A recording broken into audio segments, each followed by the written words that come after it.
लेकिन उसे अपनी सिस्टर जिना का कॉल आता है जो उसे याद दिलाती है कि आज उसे जिना के स्कूल में पेरेंट्स टीचर मीटिंग के लिए आना है। जिनवू अब जल्दी से स्कूल पहुंच जाता है और उसे देख जिना हैरान हो जाती है क्योंकि वो पहले से काफी अलग लग रहा था। उसने नए कपड़े पहने थे और स्टाइलिश हेयर कट भी करवाया था। स्कूल की लड़कियां जिनवू को देख उस पे लट्टू होने लगती हैं और इस बात पे जिना जिनवू को चिढ़ाती भी है। मीटिंग के दौरान जिना की टीचर उसकी तारीफ करती है क्योंकि वो बहुत होशियार स्टूडेंट है। इसके बाद टीचर पूछती है कि अगर जिना को भी अवेकनिंग होती है तो क्या जिनवू उसे हंटर बनने देगा, जिस पर जिनवू साफ मना कर देता है क्योंकि हंटर वाले काम में बहुत खतरा होता है। ये सुन टीचर खुश होती है और उसे जिना की फ्रेंड सोंगयी के बारे में बताती है जो कि हंटर बनने की जिद पर अड़ी हुई है। बाद में जिनवू सोंगयी से जाके मिलता है जिसे अब जाके पता चलता है कि जिनवू जिना का ब्रदर है। जिनवू सोंगयी को समझाने आता है लेकिन वो कहती है कि वो हंटर वाला काम कभी नहीं छोड़ेगी। ये सुन जिनवू अब उसे अपने साथ चलने को कहता है। दूसरी तरफ हम हुआंग डोंगसू को देखते हैं जो कि अमेरिका से यहाँ कोरिया आ गया था। डोंगसू एक एस रैंक का हंटर है। हंटर एसोसिएशन का मैनेजर जिनचुल उसे लेने जाता है। जिनचुल को पता था कि डोंगसू यहाँ क्या करने आया है। डोंगसू यहाँ पर अपने भाई की डेथ का बदला लेने आया था जिसके लिए वो जिनवू और जिन्हो को ढूंढेगा और उन्हें मार देगा।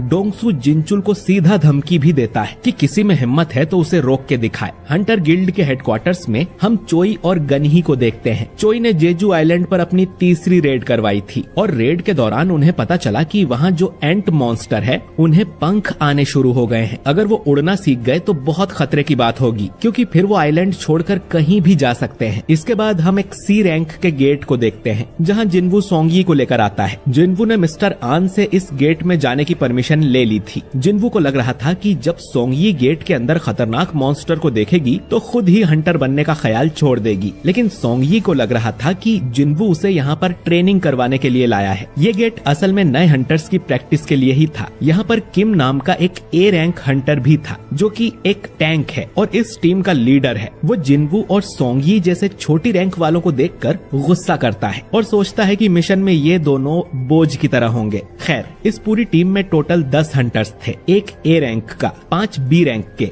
2 सी रैंक के और जिनवू और सोंगयी जो कि ई रैंक के हैं। जिनवू सोचता है कि वो तो सोंगयी को इस डंजन में ले जाकर डराना चाहता था कि हंटर की लाइफ कितनी खतरे वाली होती है, पर इतनी अच्छी टीम देख उसे लगता है कि इन्हें कोई परेशानी नहीं होगी। अब ह्यून जिनवू से आकर कहता है कि अंदर वो लड़ाई ना करे ताकि नए बच्चों को कुछ सीखने को मिले। ह्यून जानता है कि जिनवू कितना ज्यादा स्ट्रॉन्ग है। इसके बाद ये टीम गेट के अंदर जाने लगती है। अंदर जाते ही जिनवू को कुछ अजीब लगने लगता है और तभी ये गेट ट्रांसफॉर्म होकर रेड गेट बन जाता है। ये देख जिनवू तुरंत ही सोंगयी को पकड़ता है और गेट से बाहर निकलने की कोशिश करता है, लेकिन ये गेट सील हो रहा था। जिनवू चिल्लाकर आन से कहता है कि प्राइमरी स्ट्राइक टीम को तुरंत इन्फॉर्म करे, जिसके बाद ये रेड गेट सील हो जाता है। आन तुरंत ही गिल्ड मास्टर बीक यूनहो को कॉल करता है और उसे बताता है कि एक सी रैंक का गेट रेड गेट में ट्रांसफॉर्म हो गया है। जो सुन बीक तुरंत वहां आने के लिए निकल पड़ता है। इधर जिनवू और बाकी टीम एक बर्फीली जगह पर पहुंच गई थी। सोंगयी पूछती है कि रेड गेट और नॉर्मल गेट में क्या फर्क होता है। जिनवू बताता है कि रेड गेट ज्यादा खतरनाक होते हैं। एक बार उनमें एंटर करने के बाद ना कोई बाहर जा सकता है और ना कोई अंदर आ सकता है। ये लोग अब इस जगह से तब तक बाहर नहीं निकल सकते हैं जब तक ये यहाँ के बॉस को मार नहीं देते हैं, और यहाँ के मॉन्स्टर्स भी ज्यादा खतरनाक होंगे। अचानक ही इनकी तरफ 2 एरो उड़कर आते हैं। एक एरो से एक आदमी तुरंत ही मर जाता है। दूसरा एरो सोंगयी को मारने के लिए था, लेकिन जिनवू उसे अपने हाथ से ही पकड़ लेता है और सोंगयी को बचा लेता है। ये चीज पार्क हीजिन नोटिस करती है कि जिनवू की स्पीड कितनी तेज है। इसके बाद ये पेड़ों पर 2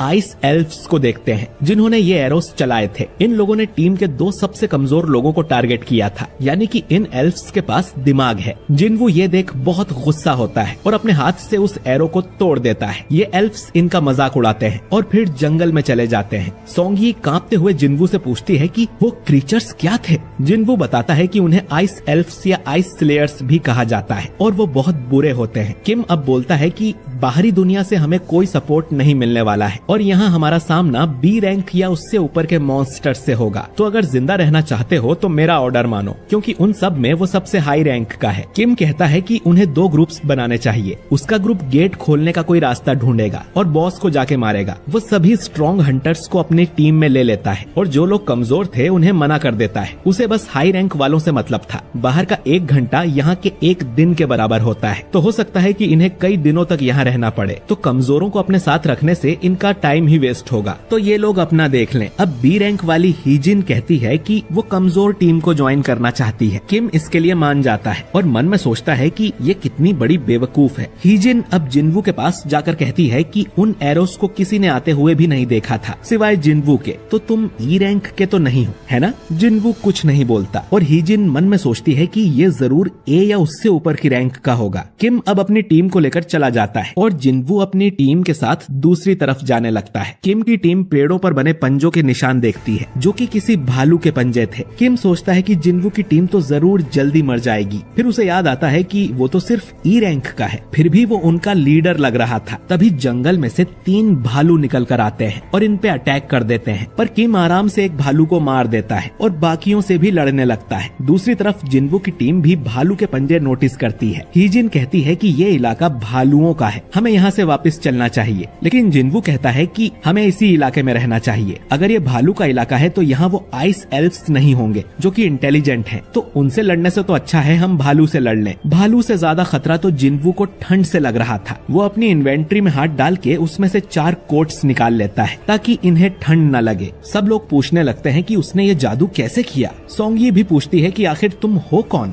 जिनवू सोंगी से कहता है कि उसकी वजह से वो इस झमेले में पड़ गई है, तो उसे सुरक्षित रखना जिनवू की जिम्मेदारी है। बदले में उन सबको अपना मुंह बंद रखना है, कोई उससे किसी तरह का सवाल नहीं करेगा। तभी एक आइस बियर इनकी तरफ आता है जिससे लड़ने को जिनवू तैयार था। इधर बीक भी गेट के पास आ गया था। आन उसे बताता है कि टीम के साथ ई रैंक का जिनवू भी अंदर गया है और शायद उसे री अवेकनिंग हुई है क्योंकि वो पहले से कहीं ज्यादा पावरफुल हो गया है। ये सुन बीक चौंक जाता है। तभी डोंगसू भी यहाँ पहुँच जाता है। वो यहाँ जिनवू को मारने आया था, लेकिन जिनवू तो अब रेड गेट के अंदर फंस गया है जिसे डोंगसू भी नहीं तोड़ सकता। जिनचुल मन में कहता है कि तुम किस्मत वाले हो जिनवू, जो डोंगसू के हाथों से बच गए। इधर जिनवू ने अकेले ही कई सारे आइस बियर्स को मार दिया था और फिर उन्हीं को पकाकर उसकी टीम खाने लगती है। इन्हें अब उतना खतरा भी नहीं है क्योंकि इलाके के लगभग सारे भालू जिनवू मार चुका था। हो सकता है कि गुफाओं में कुछ भालू बचे हों। खैर, जिनवू इनसे कहकर गया था कि खाने के बाद उसे एक्सरसाइज करनी है, लेकिन इधर जिनवू भालुओं की गुफा के सामने खड़ा था जिसमें से कई सारे भालू बाहर निकलते हैं। इनसे लड़ने के लिए अब जिनवू अपनी शैडो आर्मी को समन करता है जो जाकर ज्यादातर भालुओं को मार देते हैं। आखिर में झुंड का लीडर बाहर आता है जिसका शैडो आर्मी कुछ बिगाड़ नहीं पा रही थी, तो उसे मारने जिनवू अपने सेनापति इग्रिस को भेजता है। इग्रिस जाकर उस बड़े से भालू को आराम से मार देता है और जिनवू को पता चलता है कि इग्रिस तो उससे भी स्ट्रॉन्ग है। पिछली बार अगर वो तलवार से ही लड़ रहा होता तो जरूर जिनवू को मार देता। इधर हम दूसरे ग्रुप को देखते हैं जिनमें सभी को आइस एल्फ्स ने मार दिया था। सिर्फ किम ही जिंदा बचा था जो कि इन भयानक एल्फ्स को देखकर डर के भाग जाता है। आखिर में हम एल्फ्स के लीडर को देखते हैं। तक हमने देखा कि जिनवू डंजन के सारे भालू मार देता है। इसके बाद वो अराइज बोलता है जिससे इन भालुओं की लाशों में से उनकी शैडोज निकलती हैं और अब से ये भालू भी जिनवू की शैडो आर्मी में शामिल हो गए थे। रेड गेट को खुले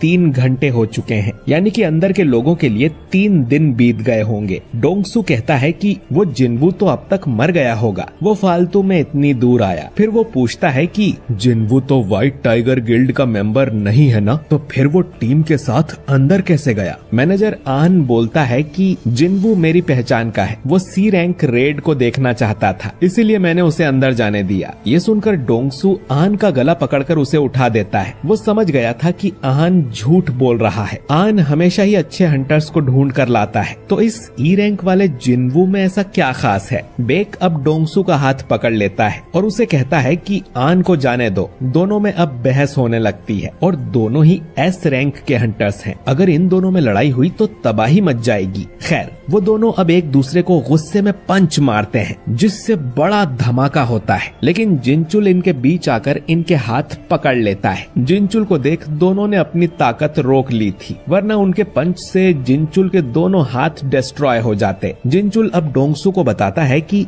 वो 2 महीने पहले जिनवू को चेक करने गया था, वो तब भी ई रैंक था और अब भी ई रैंक ही होगा, तो वो डोंगसू के भाई को कैसे मार सकता है? अब डोंगसू बोलता है कि मतलब असली कातिल वो यूजिन कंस्ट्रक्शन वाला जिनहो होगा। जिनचुल पूछता है कि फिर तुम जिनवू को मारने क्यों आए हो? जिस पर डोंगसू कहता है कि उसे तो बस एक बहाना चाहिए था किसी को मारने के लिए। तभी डोंगसू जिनसू को एक मैसेज आता है जिसे पढ़ने के बाद वो वापस अमेरिका जाने लगता है। मैनेजर आन मन में सोचता है कि इनमें से किसी को नहीं पता कि जिनवू कितना पावरफुल है, वो जरूर इस गेट से जिंदा वापस आएगा। दूसरी तरफ हम किम को देखते हैं जो कि उन आइस एल्फ से अपनी जान बचा के भाग रहा था। उसे बहुत ठंड भी लग रही थी। तभी वो अपने सामने उन भालुओं की लाश देखता है और सोचता है कि ये काम उस कमजोर टीम का तो हो ही नहीं सकता, जरूर आइस एल्फ्स ने इन्हें मारा होगा। ये सोचकर वो डर के मारे फिर से भागने लगता है। चलते हुए उसे जिनवू की टीम दिखाई देती है। वो देखता है कि ये लोग तो मजे से पिकनिक मना रहे थे। वो सोचता है कि ये लोग अब तक जिंदा कैसे बच गए और इनके पास गर्म कपड़े, कंबल और टेंट कहां से आ गया। ये देख अब किम को बहुत गुस्सा आता है। वो चिल्लाते हुए इनसे कहता है कि तुम्हारे पास ये कहां से आया? अगर ये सामान मेरी टीम के पास होता तो वो लोग भी जिंदा बच जाते। बताओ ये सामान किसने छुपा के रखा था? अब किम को समझ आया कि हीजिन उसकी टीम छोड़कर इस कमजोर टीम में क्यों चली गई थी। वो अब अपनी तलवार निकालकर इन तीनों को मारने इनकी तरफ आता है, जबकि वो जानता था कि इन सब के पीछे जरूर उस जिनवू का हाथ है। अब किम इनका कुछ कर पाता उससे पहले ही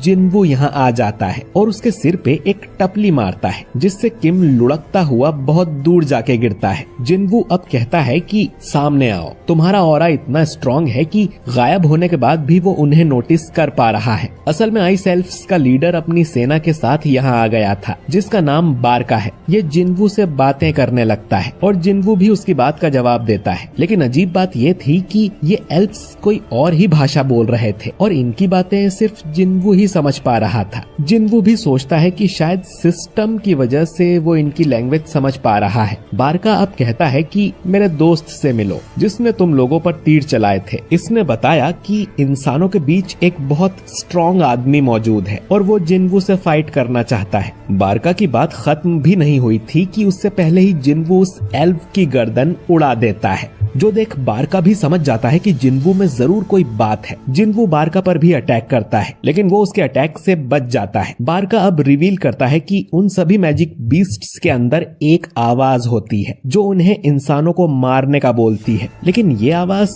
जिनवू को मारने का नहीं बोल रही थी। तो उसे लग रहा था कि जिनवू कोई इंसान नहीं है। जिनवू अब सोचता है कि उसका सिस्टम भी तो उसे ऐसे ही ऑर्डर्स देता है। शायद जिनवू सिस्टम का एक प्लेयर है, इसीलिए ये लोग उसे इंसान नहीं समझ रहे। बारका अब जिनवू से कहता है कि हमें समझौता करना चाहिए। तुम्हारे पीछे छुपे इंसान हमें दे दो और हम तुम्हें जाने देंगे। जिनवू पूछता है कि आखिर तुम लोग हो कौन और इंसानों को क्यों मारना चाहते हो? बारका बताने लगता है कि आखिर वो कौन है, लेकिन अचानक ही उसमें कुछ ग्लिच होता है और वो फिर से अपनी लाइन रिपीट करता है कि इंसानों को हमें सौंप दो। जिनवू भी ये ग्लिच नोटिस कर लेता है और सोचता है कि आखिर वो क्या था। खैर, जिनवू अब बारका के ऑफर को साफ मना कर देता है, जिस पर बारका कहता है कि मेरी सेना में ज्यादा लोग हैं। ये सुन जिनवू भी अपनी शैडो आर्मी को समन करता है, जिसमें अब वो आइस बियर भी थे। बाकी लोग ये देख चौंक जाते हैं कि जिनवू के पास ऐसी आर्मी है। इसके बाद जिनवू और बारका की सेना में युद्ध होने लगता है। हीजिन बाकी लोगों को लेकर जंगल की तरफ जाने लगती है, क्योंकि इस लड़ाई में उनका कोई काम नहीं है। 3 एल्फ्स उन पर तीर मारने की कोशिश करते हैं, लेकिन जिनवू उस तीर को हवा में ही पकड़कर उससे उन तीनों एल्फ्स को मार देता है। जिनवू सोचता है कि उसकी सेना तो कुछ टाइम तक टिक जाएगी,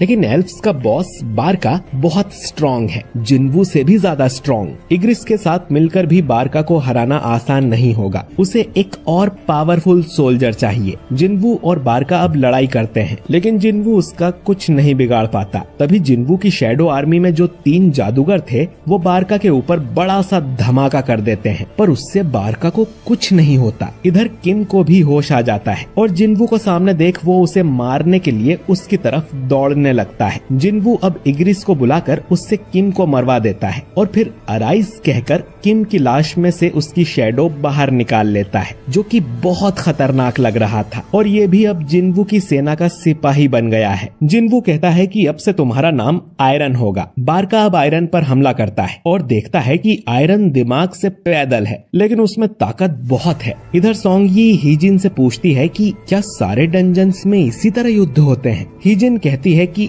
बिल्कुल नहीं, वो तो पहली बार ऐसी लड़ाई देख रही है। खैर, इधर जिन्वू, आयरन और इग्रिस तीनों मिलकर बारका से लड़ने लगते हैं। बारका तीनों को ही अच्छी फाइट दे रहा था। जिन्वू उसके अंदर एक चाकू घुसा देता है, लेकिन बारका को ज्यादा चोट नहीं आती और वो कहता है कि मुझे हल्के में समझना बंद करो। जिन्वू कहता है कि तुम सच में काफी स्ट्रॉन्ग हो, लेकिन तुम्हारी सेना कहाँ गई? बारका देखता है कि उसकी पूरी सेना को जिन्वू की शैडो आर्मी ने मार दिया था। बारका अब गुस्से में जिन्वू की तरफ आता है। जिन्वू अपना डैगर उसकी तरफ फेंकता है और फिर अपनी टेलीकिनेसिस की पावर से बारका को पीछे से मारने की सोचता है, लेकिन बारका अपना चाकू सामने कर देता है जिससे वो टूट जाता है। इसके बाद आयरन बारका को पीछे से पकड़ लेता है और जादूगर फिर से उस पर बड़ा धमाका करते हैं, लेकिन बारका को कुछ नहीं होता। वो आयरन के टुकड़े कर देता है और कहता है कि मैं तुम सबको मार डालूंगा। लेकिन तभी जिन्वू स्टेल्थ का यूज कर उसके पास आ गया था। वो उसके अंदर अपना चाकू घुसा देता है। इसके बाद वो आयरन को फिर से समन करता है और आयरन अपना बड़ा सा हथौड़ा बारका के मुंह पर मार देता है, जिससे आखिरकार बारका का अंत हो जाता है। जिन्वू देखता है कि आयरन मारने के बाद भी बारका को हथौड़े से पीट रहा था, तो वो उसे रुकने को बोलता है और कहता है कि थोड़ा तमीज से रहा करो। इतना कहकर जिन्वू और इग्रिस भी उससे मुंह मोड़कर चले जाते हैं। फिर वो जादूगरों की तरफ देखता है जो डर के मारे उसके लिए चीयर करने लगते हैं। जिन्वू के साथ ही चैन की सांस लेते हैं और क्योंकि जिन्वू ने डंजन के बॉस को मार दिया था तो इनके लिए बाहर जाने का गेट भी खुल जाता है, जो देख सभी खुश हो जाते हैं। जिन्वू सोचता है कि जाने से पहले उसे बारका को भी अपनी शैडो आर्मी में शामिल कर लेना चाहिए। इधर आन कहता है कि अब तक तो गेट के अंदर एक हफ्ता बीत गया होगा। वो प्रेसिडेंट बेक से घर जाके आराम करने को कहता है, लेकिन बेक कहता है कि उनकी गिल्ड के मेंबर्स अंदर फंसे हुए हैं तो वो यहाँ से नहीं जाएगा। तभी ये रेड गेट बदल कर ब्लू हो जाता है और हंटर्स उसमें से बाहर आने लगते हैं और बेक ये देखकर हैरान हो जाता है। ए रैंक का किम जिंदा नहीं बचा, बल्कि जितने भी लो रैंक के हंटर्स थे वो ही जिंदा बच के आए हैं। जिन्वू को देख आन खुश हो जाता है। उसने तो बोला था कि जिन्वू को कुछ नहीं होगा। इसके बाद वो गेट बंद हो जाता है। जिन्वू अब सोंगयी से कहता है कि चलो तुम्हें घर छोड़ देता हूँ। बेक जिन्वू को रोकते हुए कहता है कि मुझे तुमसे कुछ सवाल पूछने हैं, लेकिन जिन्वू कहता है कि उसका मूड नहीं है, वो थक गया है। ये सुन बेक गुस्सा हो जाता है कि ये लड़का उसका ऑर्डर कैसे नहीं मान रहा। वो उसके कंधे पर हाथ रखकर कहता है कि उसकी गिल्ड के 6 मेंबर्स मर चुके हैं, तो वो जानना चाहता है कि अंदर ऐसा क्या हुआ। जिन्वू अब कहता है कि आपके बाकी मेंबर्स की जान मैंने ही बचाई है, तो आपको मुझे शुक्रिया कहना चाहिए। ये सुन बेक अब जिन्वू को छोड़ देता है और उससे माफी मांगता है। जिन्वू सोंगयी को लेकर यहाँ से निकल जाता है। हीजिन बेक को बताती है कि डंजन के बॉस को हराने के बाद से ही उसका मूड कुछ ठीक नहीं है। आन कहता है कि वो थक गया होगा, इसका मतलब ये नहीं कि वो बुरा आदमी है। बेक समझ गया था कि जिन्वू में कुछ तो बात है और वो आन को काम पे लगा देता है कि कुछ भी करके जिन्वू को हमारी गिल्ड में भर्ती करो। इधर जिन्वू सोंगयी को उसके घर छोड़ देता है। सोंगयी जिन्वू को आज के लिए शुक्रिया करती है और कहती है कि अगली बार किसी डंजन में जाना हो तो वो तैयार है। जिन्वू का मूड इसीलिए खराब था क्योंकि वो बारका को अपनी शैडो आर्मी में शामिल नहीं कर पाया है। जिन्वू अभी उस लेवल पर नहीं है।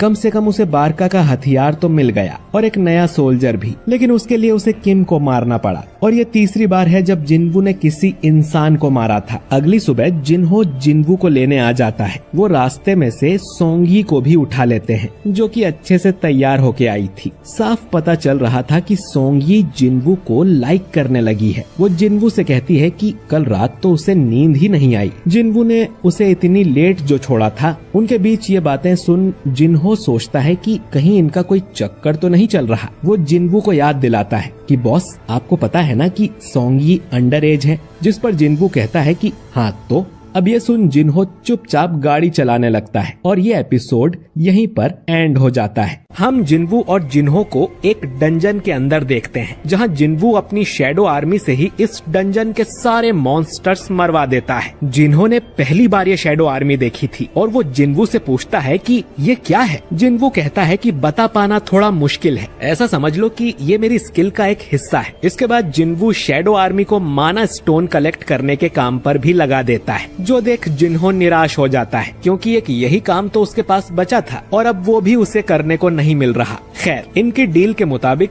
इन्होंने पूरी 19 डंजन रेड कंप्लीट कर ली थी और सेलिब्रेट करने ये एक रेस्टोरेंट में जाते हैं। अब जिन्हो को बस रिटन एग्जाम में पास होना है और फिर उसे गिल्ड मास्टर का लाइसेंस मिल जाएगा। वो जिन्वू से पूछता है कि अब वो क्या करेगा। जिन्वू कहता है कि कुछ दिनों के लिए उसे बाहर जाना है। जिन्हो को अब थोड़ी चढ़ गई थी। वो बोलता है कि उसका एक बड़ा भाई है, लेकिन उनकी आपस में बिल्कुल नहीं बनती। वहीं दूसरी तरफ जिन्वू ने न सिर्फ उसकी जान बचाई बल्कि उसकी मदद भी की, तो वो सोचता है कि काश जिन्वू उसका बड़ा भाई होता। ये सुन अब जिन्वू बोलता है कि ठीक है, आज से तुम मेरे छोटे भाई हुए। जो सुन जिन्हो बहुत खुश होता है। दूसरी तरफ अमेरिका में हम एक डंजन को देखते हैं जिसमें एक हंटर अपनी जान बचा के भाग रहा था, क्योंकि इस डंजन में उन्हें कोई मॉन्स्टर नहीं बल्कि एक हट्टा कट्टा इंसान मिला था। ये आदमी बोलता है कि डरो मत, मैं इंसान हूँ, मुझे घर जाना है। इसके बाद इस आदमी को जेल में बंद कर दिया जाता है, क्योंकि इन्हें शक था कि ये कोई मॉन्स्टर है जिसने इंसान का रूप लिया हुआ है। इस आदमी का कहना था कि ये 10 साल से एक डंजन में फंसा हुआ था और अब जाकर बाहर निकला है। इस आदमी का नाम है संगिल हुआन, लेकिन क्योंकि ये इंग्लिश नहीं बल्कि कोरियन बोलता था, इसीलिए इससे पूछताछ करने के लिए डोंगसू को यहाँ बुलाया गया है। दूसरी तरफ जिन्वू जिना को बताता है कि वो कुछ दिनों के लिए बाहर जा रहा है। जिना को लगता है कि वो अपनी गर्लफ्रेंड से मिलने जा रहा होगा, लेकिन जिन्वू कहता है कि ऐसा नहीं है। असल में जिन्वू डीमन किंग के कैसल में जा रहा था, क्योंकि ये वाला मिशन पूरा करने पर उसे एलिक्सर ऑफ लाइफ मिलेगा, जो कि दुनिया की किसी भी बीमारी को ठीक कर सकता है। तो जिन्वू उसका इस्तेमाल करके अपनी मदर को ठीक कर लेगा। अब कैसल में एंटर करते ही सिस्टम जिन्वू को एक क्वेस्ट देता है, जो था कि उसे 10,000 डीमंस को मारना होगा और जिन्वू उनसे लड़ने के लिए तैयार था। इधर जिन्हो अपने फादर से रिक्वेस्ट करता है कि उनकी जो नई गिल्ड खुलने वाली है उसका हेड वो बड़े भाई की जगह जिन्हो को बना दे। उसके फादर इसके लिए मान जाते हैं, लेकिन उनकी एक शर्त थी, जिन्वू को हमारी गिल्ड में भर्ती कर लो। अगर ऐसा हुआ तो जिन्हो को कंपनी का हेड बना देंगे। इधर जिन्वू कुछ डीमंस को मार देता है और उसे ये भी पता चलता है कि यहाँ वो जो डीमंस मार रहा है इन्हें वो अपनी शैडो आर्मी में शामिल नहीं कर सकता। खैर, उसे बहुत दूर जाना था, तो वो अपनी शैडो आर्मी में उस आइस बियर लीडर को समन करता है, जो कि अपने रास्ते में आए डीमंस को कुचलते हुए आगे बढ़ रहा था। इसीलिए जिन्वू इस भालू का नाम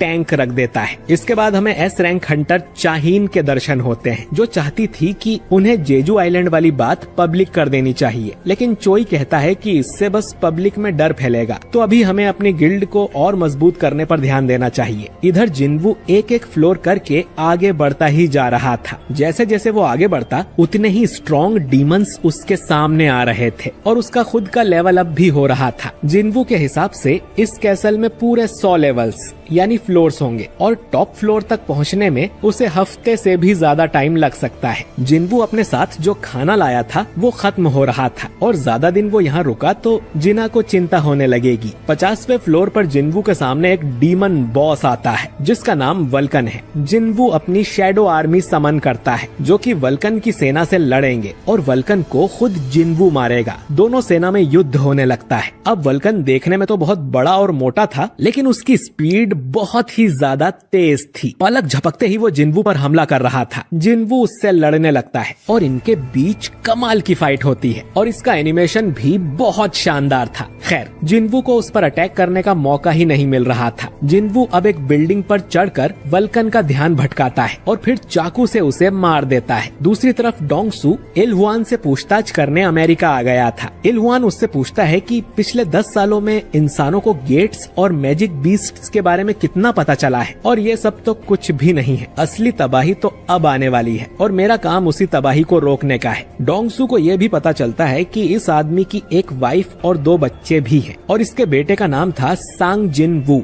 जी हाँ दोस्तों, ये आदमी कोई और नहीं बल्कि जिनवू का फादर है, जो 10 साल पहले लापता हो गया था। डोंगसू अब ये जानकर इलहुआन से कहता है कि तुम्हारा बेटा तो मर चुका है। जो सुन इलहुआन गुस्सा हो जाता है और फिर इस बिल्डिंग में एक बड़ा सा धमाका होता है जिससे पूरी बिल्डिंग ही गिर जाती है और हम देखते हैं कि इलहुआन ने डोंगसू की बुरी तरह से धुलाई कर दी थी। डोंगसू एस रैंक का हंटर होके भी इतनी बुरी तरह से पिट गया था, तो सोचो कि इलहुआन कितना ज्यादा स्ट्रॉन्ग होगा। इधर जिन्वू 75वें फ्लोर तक आ गया था, लेकिन उसका खाना खत्म हो गया था, तो उसे वापस घर जाना होगा। अब सिर्फ 25 फ्लोर ही बचे थे। इतने डीमंस को हराने की वजह से जिन्वू का काफी लेवल अप हो गया था और उसे कई सारे मैजिक आइटम भी मिलते हैं और एक रैंडम लूट बॉक्स में से एक और डंजन की मिलती है। एलिक्सर ऑफ लाइफ बनाने के लिए 3 में से 2 इंग्रेडिएंट्स तो उसे मिल गए हैं और जब वो अगली बार आएगा तो उस तीसरे इंग्रेडिएंट को भी हासिल कर लेगा जो कि 100वें फ्लोर पर है। इसके बाद जिन्वू डीमन डंजन से बाहर आ जाता है। अगली बार उसका सामना डीमन मोनार्क से होने वाला है, तो उससे लड़ने के लिए जिन्वू को पूरी तरह से तैयार रहना पड़ेगा और लेवल अप करने के लिए उसे और भी स्ट्रॉन्ग मॉन्स्टर्स को हराना होगा। लेकिन क्योंकि आधार कार्ड में वो सिर्फ ई रैंक का हंटर है तो वो हाई रैंक वाले डंजन्स में नहीं जा सकता। जिन्वू सोचता है कि वो अपनी पावर को अब और नहीं छुपा सकता और उसे जाकर अपनी रैंक दोबारा चेक करवानी चाहिए जिससे उसकी रैंक बढ़ जाए और वो हाई रैंक वाली रेड्स में जा सके। अगले दिन हंटर एसोसिएशन में हम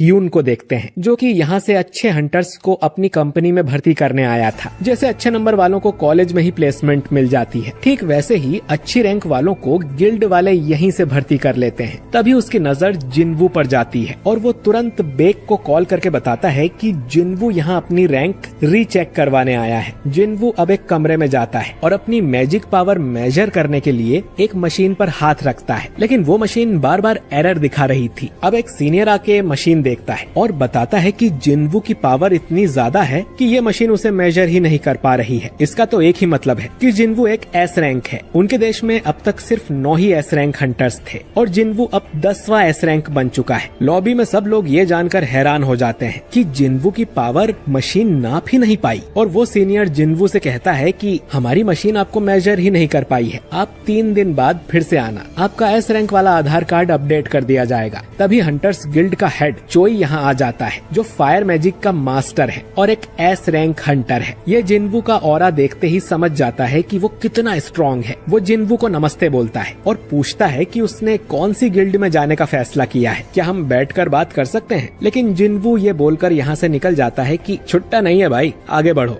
जो देख चोई को यकीन नहीं होता क्योंकि इस दुनिया में एस रैंक हंटर्स सेलिब्रिटी से कम नहीं होते और जिन्वू ने तो चोई को पूछा भी नहीं। तभी बेक भी भागते हुए यहाँ आता है और उसे देख चोई समझ जाता है कि ये भी जिन्वू को भर्ती करने आया है। जिन्वू अपनी मदर से मिलने हॉस्पिटल जाता है और प्रॉमिस करता है कि वो जल्द ही उन्हें ठीक कर देगा। बाहर निकलते ही उसे जिनचुल मिलता है जो बताता है कि हंटर एसोसिएशन के चेयरमैन गोगन ही उससे मिलना चाहते हैं। गन ही इस देश के पहले एस रैंक हंटर थे और 80 साल के होने के बाद भी वो जिन्वू जितने पावरफुल हैं। गन ही जिन्वू को एस रैंक मिलने पर बधाई देते हैं और जिन्वू को सीधा हंटर एसोसिएशन में जॉब ऑफर करते हैं। दोस्तों, जो 5 प्राइवेट गिल्ड्स हैं वो हंटर एसोसिएशन के अंडर ही आते हैं। मानो कि गिल्ड प्राइवेट कॉलेज है और एसोसिएशन सरकारी यूनिवर्सिटी। जिन्वू को सीधा सरकारी नौकरी मिली थी जिससे उसकी लाइफ सेट हो जाएगी और तगड़ा दहेज भी मिलेगा। लेकिन सरकारी नौकरी में ज्यादा काम करना होता नहीं है। जिन्वू तो लेवल अप करने के लिए हाई रैंक डंजन्स में जाना और मॉन्स्टर्स को मारना चाहता है, इसीलिए वो गन ही के ऑफर को मना कर देता है और गन ही उसके फैसले की इज्जत करते हुए उसे जाने देता है। इधर डोंगसू हॉस्पिटल में पड़ा हुआ था। उसका चीफ आकर पूछता है कि वो इलहुआन कोई मैजिक बीस्ट था क्या, जिस पे डोंगसू बोलता है कि मेरी हालत देखकर क्या लगता है। चीफ बताता है कि हम उसे ढूंढ रहे हैं, लेकिन जिसने तुम्हारी धुलाई कर दी उसे कोई और तो क्या ही पकड़ पाएगा। डोंगसू को याद आता है कि इलहुआन ने उससे कहा था कि तुम्हारी भलाई इसी में है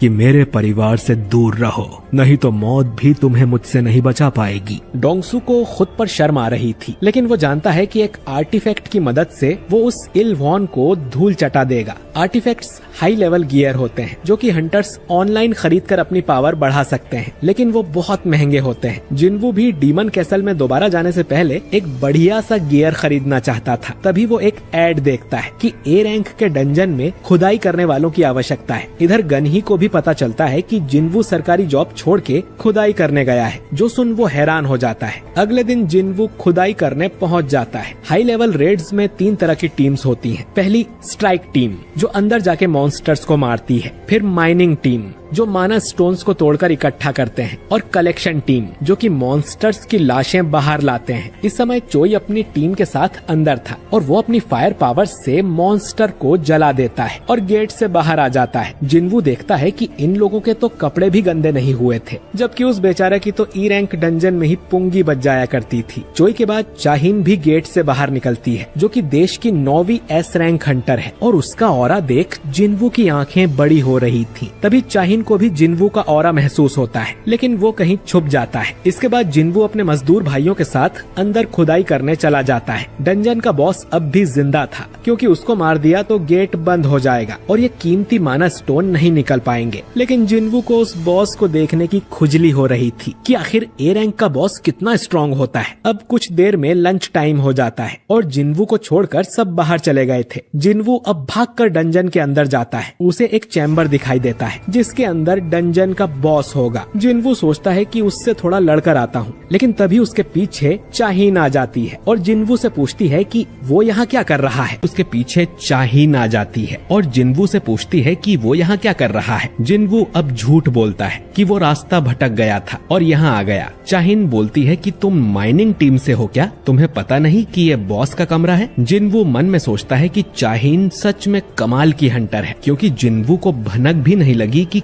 कब वो उसके पीछे आ गई। जिन्वू ने अपने हथियार को गायब कर दिया था और चाहिन सोचती है कि उसे वहम हुआ था क्या? इसके हाथ में तो अभी एक हथियार था। चाहिन जिन्वू को यहाँ से बाहर निकलने को बोलती है, क्योंकि अगर उसने बॉस को भड़का दिया तो पूरी माइनिंग टीम पर खतरा आ जाएगा। जिन्वू यहाँ से जाने लगता है। अब जैसे ही वो चाहिन के पास से गुजरता है तो चाहिन को कुछ महसूस होता है और वो जिन्वू को रोक कर उसका शरीर सूंघने लगती है और बोलती है कि तुम में से तो बदबू नहीं आ रही, तुम सच में हंटर ही हो ना? इसके बाद वो आईडी कार्ड पर जिन्वू का नाम और रैंक देखती है और कहती है कि तुम जा सकते हो। दोस्तों, असल में चाहिन की नोज बहुत सेंसिटिव है और उसे हंटर्स और मॉन्स्टर्स में से बहुत ज्यादा बदबू आती है, इसीलिए वो हमेशा अपनी नाक पर रुमाल रखती है। लेकिन जिन्वू पहला ऐसा हंटर था जिसमें से उसे बदबू नहीं आ रही थी, बल्कि खुशबू आ रही थी। जिन्वू अब माइनिंग टीम के पास चला जाता है, जो कहते हैं कि तुमने चाहिन से बात की, तुम तो बड़े किस्मत वाले हो। वो लंच टाइम में डंजन में आती रहती है बॉस पर नजर रखने के लिए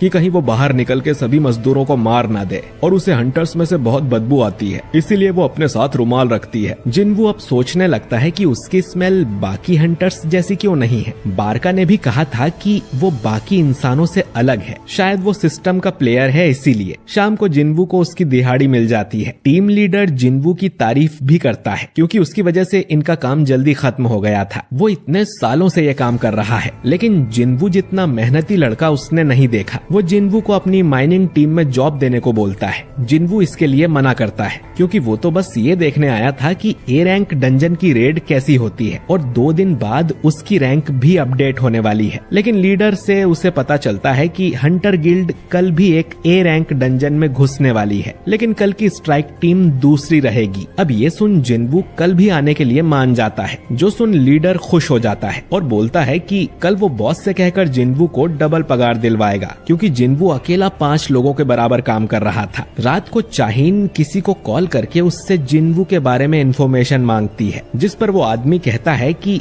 मिस्टर चोई ने भी कल यही पूछा था, लेकिन जिन्वू के बारे में सारी इंफॉर्मेशन एसोसिएशन ने सील कर दी है। इतने लो रैंक वाले हंटर के लिए कभी ऐसा नहीं हुआ था। जिन्वू में जरूर कुछ खास है। चाहिन अब सोचती है कि वो इतने सारे हंटर्स से मिली है, लेकिन ये पहली बार है जब उसे किसी हंटर में से इतनी अच्छी खुशबू आई हो। अगले दिन भी जिन्वू मजदूरी करने जाता है और उसे देख माइनिंग टीम के लोग काफी खुश होते हैं। इन्हें देख जिन्वू को अपनी पुरानी टीम की याद आने लगती है। सबसे पहले ये लोग एक सी रैंक के डंजन में खुदाई करते हैं और जिन्वू की वजह से ये काम भी जल्दी हो जाता है। लंच के बाद उन्हें ए रैंक डंजन में जाना था। लीडर फिर से जिन्वू को जॉब का ऑफर देता है कि वो उसे 5 गुना ज्यादा पगार देगा, लेकिन जिन्वू मना कर देता है। तभी इनके पास कैप्टन सॉन कीहून आता है, जो कि आज की अटैक टीम का लीडर है। उसे एक आदमी चाहिए था जो कि उनका सामान उठा सके, क्योंकि उसका कूली आज काम पे नहीं आया है। माइनिंग टीम में सभी लोग छोटी रैंक के हैं, तो ए रैंक के डंजन में लड़ाई के समय जाने में उन्हें डर लग रहा था, भले ही उन्हें ज्यादा पैसे क्यों न मिले।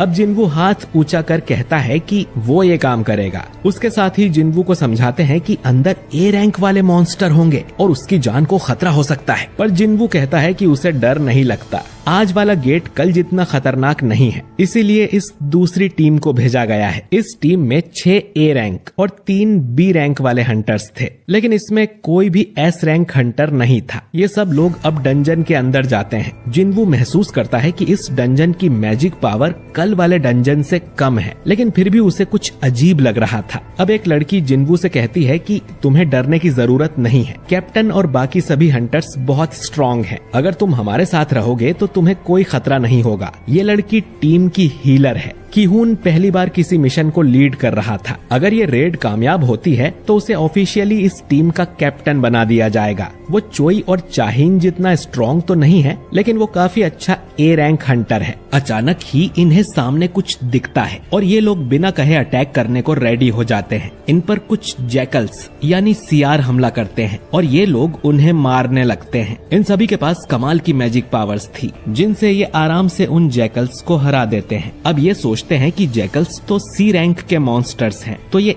ए रैंक के डंजन में क्या कर रहे हैं, क्योंकि यहाँ इनके शिकार लायक कुछ भी नहीं है, तो इन्हें तो मर जाना चाहिए था। जिन्वू को अब इनके गले पर पट्टा बंधा हुआ दिखता है, यानी कि इन्हें किसी ने पाला था। तभी इनके सामने कुछ मॉन्स्टर आते हैं जिनका नाम हाई ऑर्क्स है। इन्हें देख सब डर जाते हैं क्योंकि ये इंटेलिजेंट मॉन्स्टर होते हैं। ये ऑर्क्स अब हंटर पे हमला करने लगते हैं और इनकी पावर बहुत ज्यादा थी। ये ऑर्क्स सीधा ही कमजोर हीलर्स को निशाना बनाते हैं। जादूगर उनसे लड़ते हैं, लेकिन उनके जादू का ऑर्क्स पर असर नहीं हो रहा था। एक लड़की अपने जादू से इन्हें बांधने की कोशिश करती है, लेकिन ये काफी स्ट्रॉन्ग थे तो आराम से छूट जाते हैं। एक जादूगर अपने फायर सोल्जर्स को समन करता है और उन्हें लड़ने को बोलता है। बाकी हंटर भी इन ऑर्क्स से लड़ने की कोशिश कर रहे थे, लेकिन वो इनके सामने कमजोर थे। ये लोग नंबर में भी ऑर्क्स के मुकाबले कम थे। ए रैंक को इनसे लड़ने में दिक्कत हो रही थी, तो बी रैंक तो इनके सामने टिकेंगे ही नहीं। एक ऑर्क अब एक बी रैंक वाले हंटर का हाथ काट देता है। ली नाम की हंटर अपने मैजिक से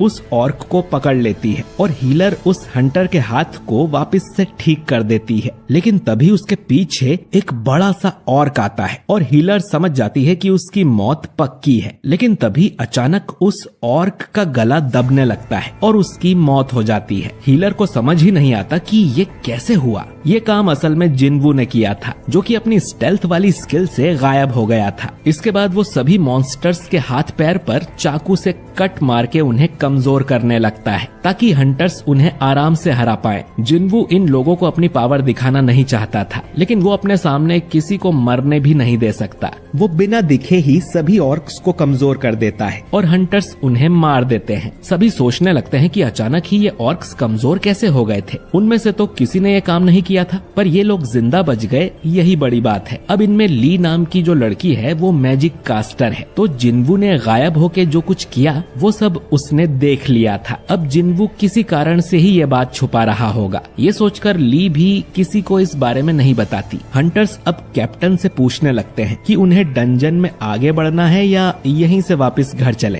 क्योंकि ये काम उनके बस का तो नहीं है। किहुन अब फैसला लेता है कि उन्हें यहीं से वापस लौट जाना चाहिए, लेकिन वापस जाते समय ये देखते हैं कि गेट पर किसी ने बैरियर लगा दिया था, यानी कि ये अब बाहर नहीं जा सकते हैं। ली कहती है कि वो इस बैरियर को तोड़ सकती है, लेकिन उसे टाइम लगेगा और इस डंजन में कोई हाई लेवल का मॉन्स्टर है जिसने ये बैरियर लगाया होगा। लेकिन जादूगर जब इस बैरियर को तोड़ने की कोशिश करते हैं तो उनकी हालत खराब हो जाती है। तभी इन सबको भयानक मैजिक पावर महसूस होती है और ये लोग पीछे मुड़कर देखते हैं कि अब तो उन हाई ऑर्क्स की पूरी सेना ही आ गई थी। अगर ये इनसे लड़े तो ये पक्का मारे जाएंगे। ऑर्क्स में से अब एक मॉन्स्टर आगे आता है और किहुन भी उसके पास जाता है। ये ऑर्क अपनी भाषा में इन्हें कुछ कहता है जो कि किसी को समझ नहीं आता। इसके बाद इस ऑर्क को इसका बॉस पजेस कर लेता है और बोलता है कि इंसानों, मेरा नाम करगलगन है और मैं तुमसे मिलना चाहता हूँ।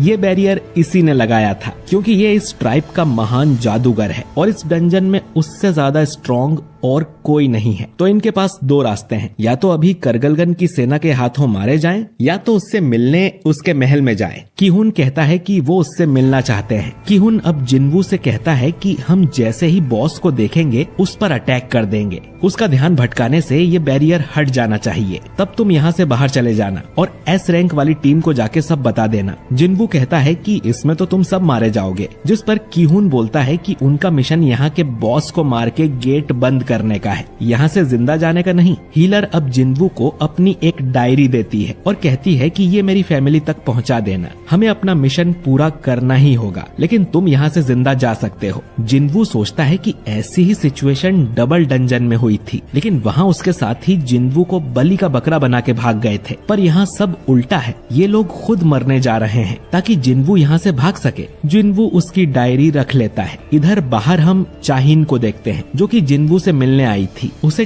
टीम लीडर से पता चलता है कि जिन्वू तो अटैक टीम के साथ कूली बन के डंजन के अंदर गया है। खैर, इन सभी हंटर्स को करगलगन के महल में ले जाया जाता है, जहाँ गद्दी पर बैठा करगलगन इनका स्वागत करता है। और अब तक हमने देखा कि जिन्वू को ढूंढते हुए चाहीन भी यहाँ आ गई थी। चाहीन अब सोचती है कि एक ई रैंक का हंटर कूली बन के ए रैंक के डंजन में गया है, उसे अपनी जान प्यारी नहीं है क्या? कल भी जिन्वू बॉस रूम के बाहर खड़ा हुआ था और उसके हाथ में हथियार भी था। उसके साथ जरूर कुछ गड़बड़ है। वो माइनिंग टीम के लीडर से कहती है कि मैं अंदर जा रही हूँ, लेकिन वो यहाँ खाली हाथ ही आ गई थी। तो वो माइनिंग टीम के लीडर से कोई हथियार मांगती है और वो अपनी खुदाई वाली गेती उसे पकड़ा देता है। चाहीन बोलती है कि इसके अलावा और कुछ नहीं है क्या, जैसे तलवार या भाला? लीडर बोलता है कि हम मजदूर हैं मैडम, हमारे पास ये सब कहाँ से आएगा, एक फावड़ा और है, चाहिए हो तो। चाहीन कहती है कि रहने दो और खाली हाथ ही अंदर जाने लगती है, लेकिन फिर मुड़कर वापस आती है और लीडर से वो गेती ले लेती है कि ये खाली हाथ जाने से तो अच्छा है। इधर महल के अंदर ढेर सारे हाई ऑर्क्स थे। अगर ये डंजन से बाहर निकल गए तो आराम से पूरे शहर को तबाह कर देंगे। खासकर इनमें 4 ऐसे हाई ऑर्क्स थे जिनका ऑरा बाकियों से काफी अलग था। कीहून सोचता है कि हमें डंजन बॉस को हराकर इस गेट को बंद करना ही होगा। अब बॉस करगलगन कहता है कि तुम मुझसे डर गए क्या इंसान?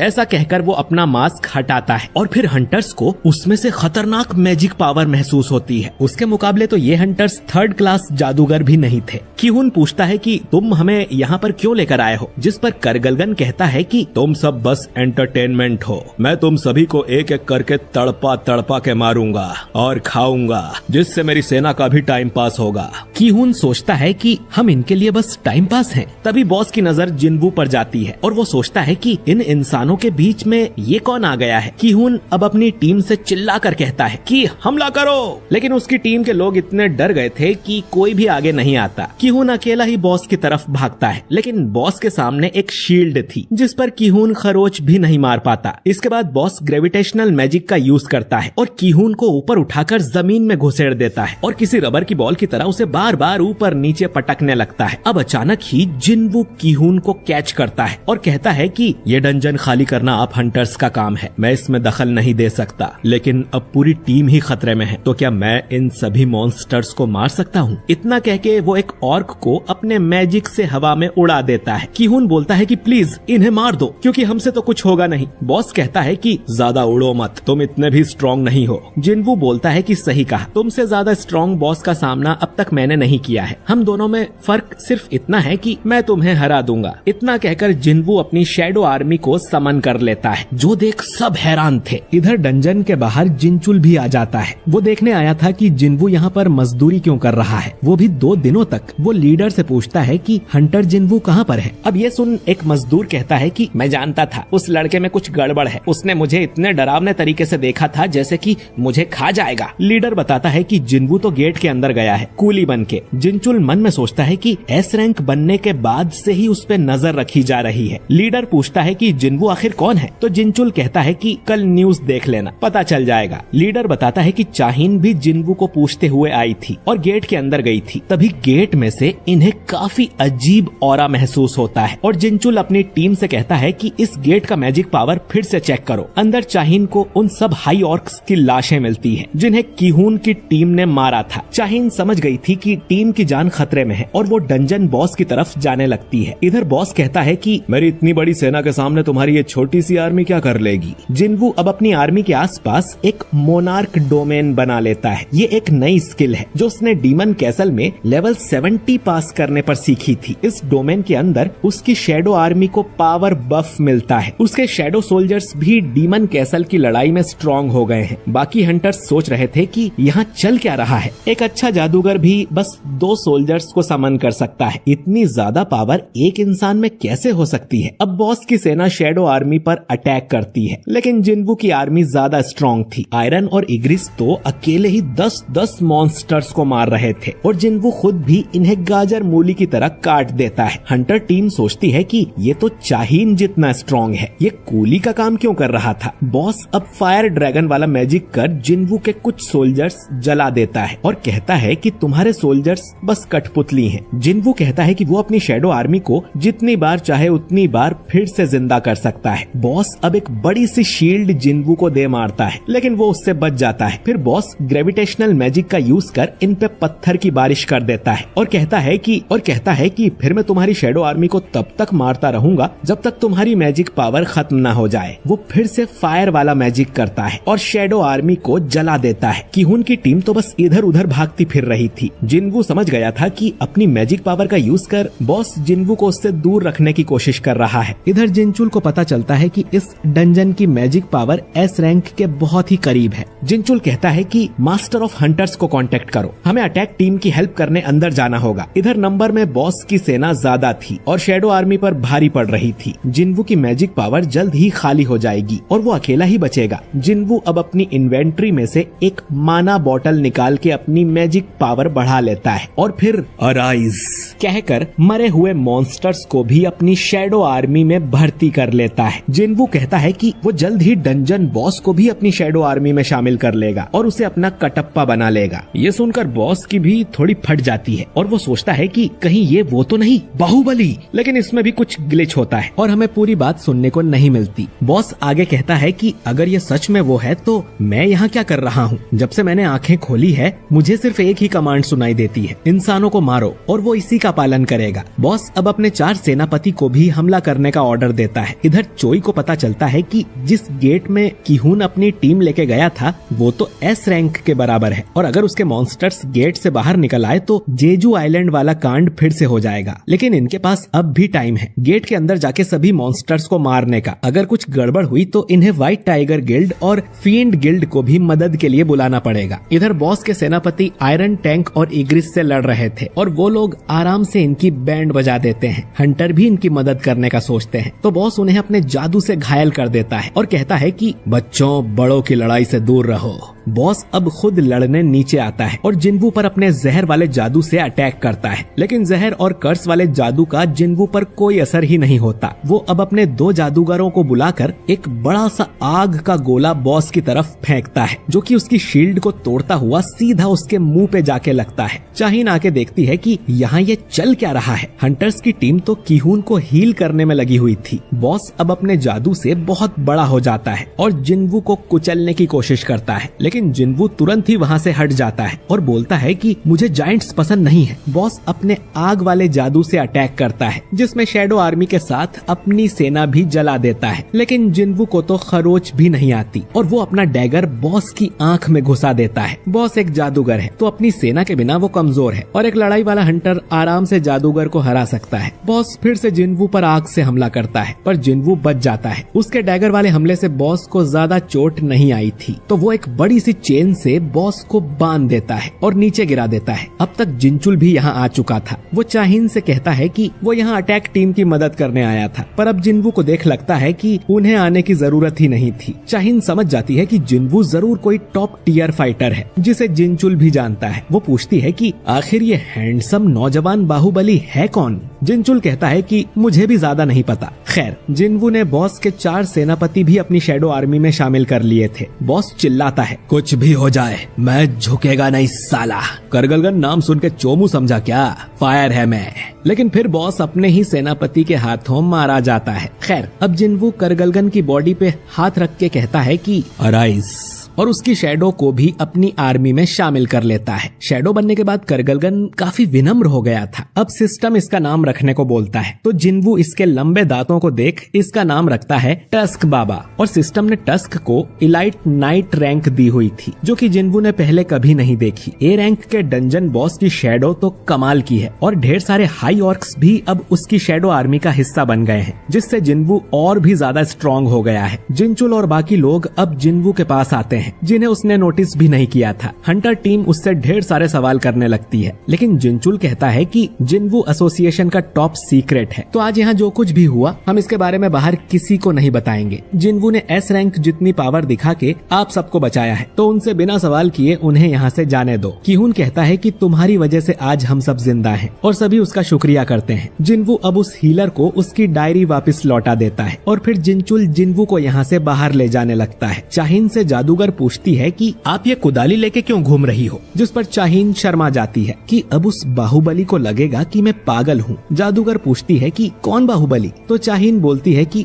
कुछ नहीं। किहुन अब ये सारी बातें चोई को बता देता है और चोई उससे पूछता है कि मुझमें और जिन्वू में ज्यादा स्ट्रॉन्ग कौन होगा। किहुन पूछता है कि क्या एक ए रैंक हंटर को आप अकेले हरा सकते हो बिना किसी सपोर्ट के। चोई कहता है कि नहीं, शायद उसका नाम फालतू में ही अल्टीमेट हंटर रखा है। खैर, किहुन भी अब चाहता था कि चोई जिन्वू को उनकी गिल्ड में भर्ती कर ले। खैर, अगले दिन जिन्वू जिन्हो से मिलने जाता है और जिन्हो उसे बताने लगता है कि उसके बाप ने क्या शर्त रखी है। इसी समय हम एक नए कैरेक्टर ली मिनसुंग को देखते हैं और ये यहाँ ढेर सारे न्यूज रिपोर्टर्स आए थे। असल में आज ली मिनसुंग नाम के आदमी की रैंक चेक होनी थी और उसी ने इन सब लोगों को यहाँ बुलाया था क्योंकि वो एक फेमस एक्टर है। तभी बेक और चोई भी यहाँ पर आते हैं और सोचते हैं कि आज यहाँ इतनी भीड़ क्यों है। रिपोर्टर्स इनसे पूछने लगते हैं कि क्या आप यहाँ मिनसुंग को अपनी गिल्ड में भर्ती करने आए हैं, लेकिन इन्हें तो पता भी नहीं था कि मिनसुंग है कौन। ये तो यहाँ जिन्वू के लिए आए हैं। चोई कहता है कि मिनसुंग ने तो पहले ही फील्ड गिल्ड को साइन कर लिया है, मैं तो यहाँ किसी और के लिए आया हूँ। जो सुन सभी रिपोर्टर्स निराश हो जाते हैं। बेक को भी पता चल गया था कि कैसे जिन्वू ने उसके हंटर्स को बचाया है, जिस पर चोई कहता है कि कम से कम हमारा कोई हंटर मरा तो नहीं, जैसे रेड गेट में तुम्हारा किहुन मरा था। खैर, ये दोनों जिन्वू को अपनी गिल्ड में भर्ती करना चाहते हैं और आपस में बहस करने लगते हैं। तभी यहाँ पर लिम ग्यू नाम का आदमी आता है जो कि असल में फील्ड गिल्ड का मास्टर है और इनसे पूछता है कि तुम लोग भी मिनसुंग को भर्ती करने आए हो क्या,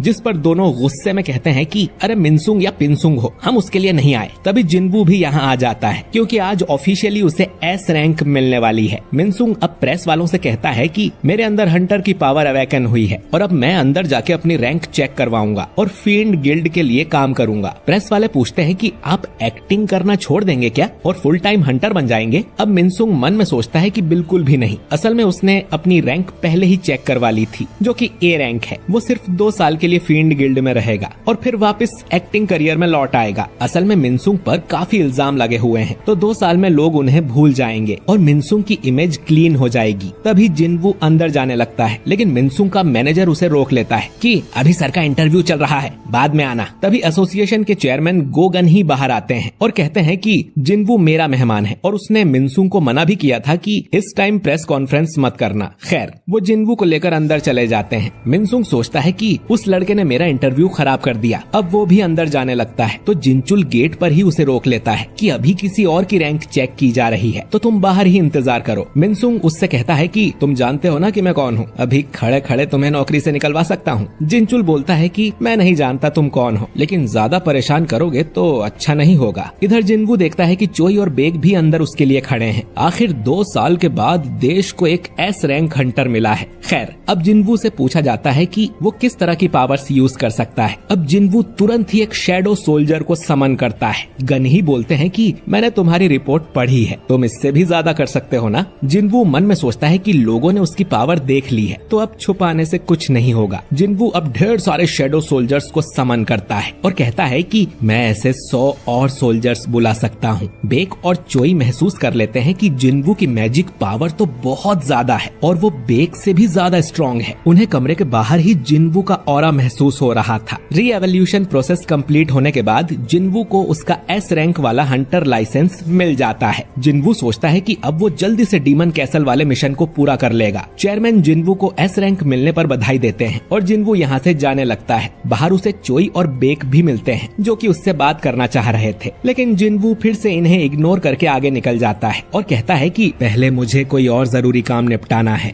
अब जैसे ही जिन्वू गेट खोलता है तो प्रेस वाले धड़ाधड़ उसकी फोटो खींचने लगते हैं। इधर सोंगयी जिन्हा को बताती है कि तुम्हारा भाई तो न्यूज में आ रहा है कि वो देश का 10वां एस रैंक हंटर है। उसके मजदूर भाइयों को भी पता चलता है कि वो एस रैंक का हंटर है। जुनही भी न्यूज देखकर खुश होती है और जिन्वू के पुराने साथी और चाहीन को भी ये खबर मिल जाती है। ये एक बहुत बड़ी बात थी क्योंकि पिछले 2 साल से कोई भी नया एस रैंक हंटर नहीं बना था। था। सब लोग मिनसुंग को छोड़कर जिन्वू का इंटरव्यू लेने लगते हैं। इधर जिन्हो अपने फादर को बताता है कि जिन्वू ने उनकी गिल्ड ज्वाइन करने से मना कर दिया है। जिन्वू ने कहा था कि एक मिशन है जो उसे अकेले ही पूरा करना है, जिसके लिए वो लड़ता रहेगा और स्ट्रांग होता जाएगा। तो अभी वो कोई गिल्ड ज्वाइन नहीं करना चाहता, बल्कि वो चाहता था कि जिन्हो उसकी टीम ज्वाइन कर ले। इस बात पर जिन्हो को अपने फादर से डांट पड़ती है कि पहले तो तुम इस गिल्ड के मास्टर बनना चाहते थे और अब उस जिन्वू के लिए सब कुछ छोड़कर जाना चाहते हो। जिन्हो कहता है कि जो भी हो वो जिन्वू के साथ रहेगा। इधर प्रेस वाले जिन्वू से बात करना चाहते थे। बेक कहता है कि इनसे बात करोगे तो थक जाओगे, हम तुम्हें घर छोड़ देते हैं। जिन्वू कहता है कि उसकी जरूरत नहीं है और अचानक ही सबके सामने से गायब होकर यहाँ से चला जाता है। जोई बोलता है कि ये सिर्फ पावरफुल नहीं बल्कि जादूगर भी है। वहीं जिन्वू की स्पीड देख बेक के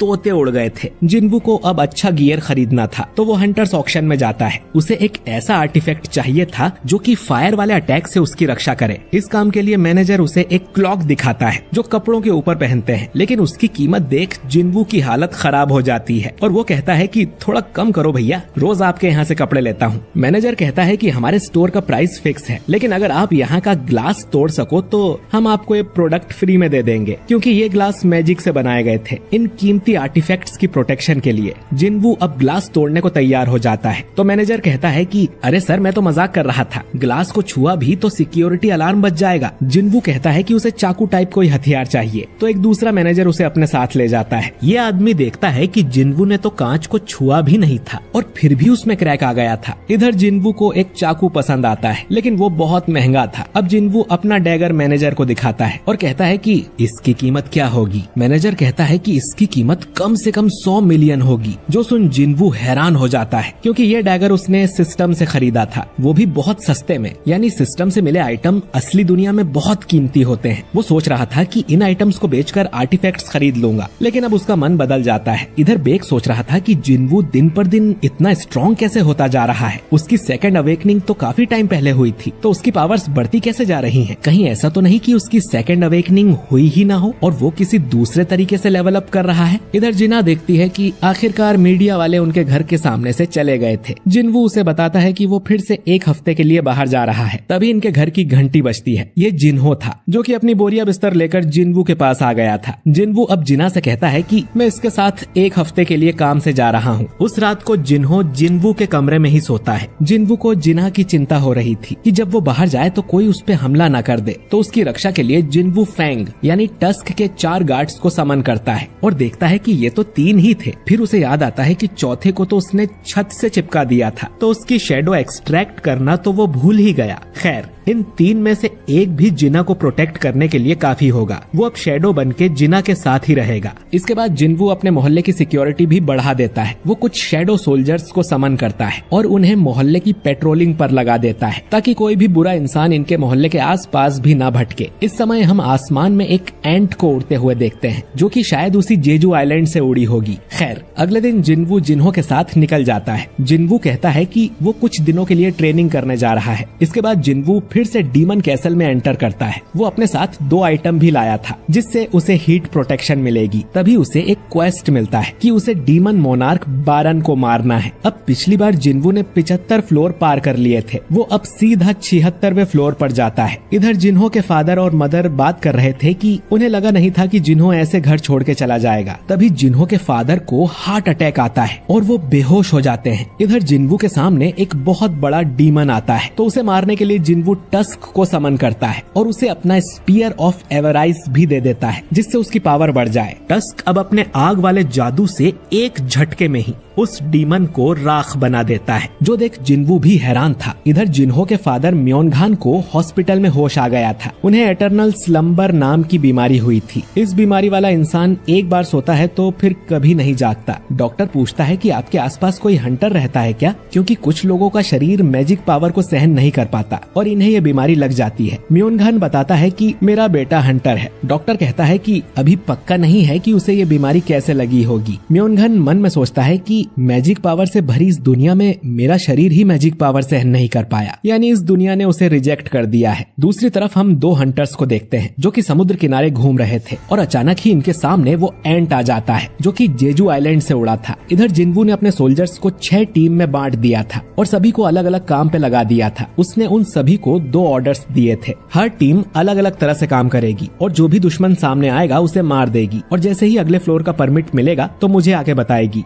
इस तरह से जिन्वू जल्दी जल्दी आगे बढ़ पाएगा। पिछले 2 दिन में वो 80वें फ्लोर पर आ गया है। तभी वो देखता है कि उसका माना लेवल कम हो रहा था, यानी कोई था जो उसके सोल्जर्स को मारता जा रहा था। ये हाई ऑर्क वाली टीम थी जो कि डीमन से पिट रही थी। इस डीमन ने पहले टीम ए पर अटैक किया, फिर टीम बी पर, और अब ये टैंक वाली टीम पर अटैक कर उसे भी खत्म कर देता है। जिन्वू गायब होकर ये सब देख रहा था और ये डीमन नाइट जिन्वू पर भी अटैक कर देते हैं, लेकिन जिन्वू आराम से इन्हें मार देता है और जिन्वू आखिरी बचे नाइट को भी मारने वाला था, लेकिन तभी वो नाइट सरेंडर कर देता है और कहता है कि मुझे मत मारो। जिन्वू उसका हेलमेट निकालता है तो ये एक लड़की थी। जिन्वू बोलता है कि तुम लोगों ने मेरी सेना पर हमला किया और अब चाहती हो कि मैं तुम्हें जिंदा छोड़ दूं, और वैसे भी तुम्हारे साथी तो मर चुके हैं। ये डीमन लड़की जिसका नाम एसिल था कहती है कि इनकी ड्यूटी मुझे प्रोटेक्ट करने की थी, उसमें ये मर भी गए तो क्या हुआ। जिन्वू सोचता है कि ये लड़की तो बहुत सेल्फिश है, वो इसे जिंदा छोड़कर यहाँ से जाने लगता है। तो एसिल मौका देखकर उस पर पीछे से वार करने की कोशिश करती है, लेकिन टस्क अपने कवच वाले जादू से उसे बचा लेता है। एसिल फिर से माफी मांगती है और कहती है कि मुझे मत मारो, तुम जो कहोगे मैं वो करूंगी। जिन्वू पूछता है कि क्या वो उसे अगले फ्लोर का एंट्री परमिट दिला सकती है। एसिल कहती है कि वो परमिट उसकी फैमिली के पास है और वो जिन्वू को लाके दे देगी। बाकी उसे सभी फ्लोर्स के परमिट की लोकेशन पता है। अगर जिन्वू उसे और उसकी फैमिली को जिंदा छोड़ दे तो एसिल जिन्वू को वहाँ तक ले जा सकती है। अब जिन्वू डरावने तरीके से पूछता है कि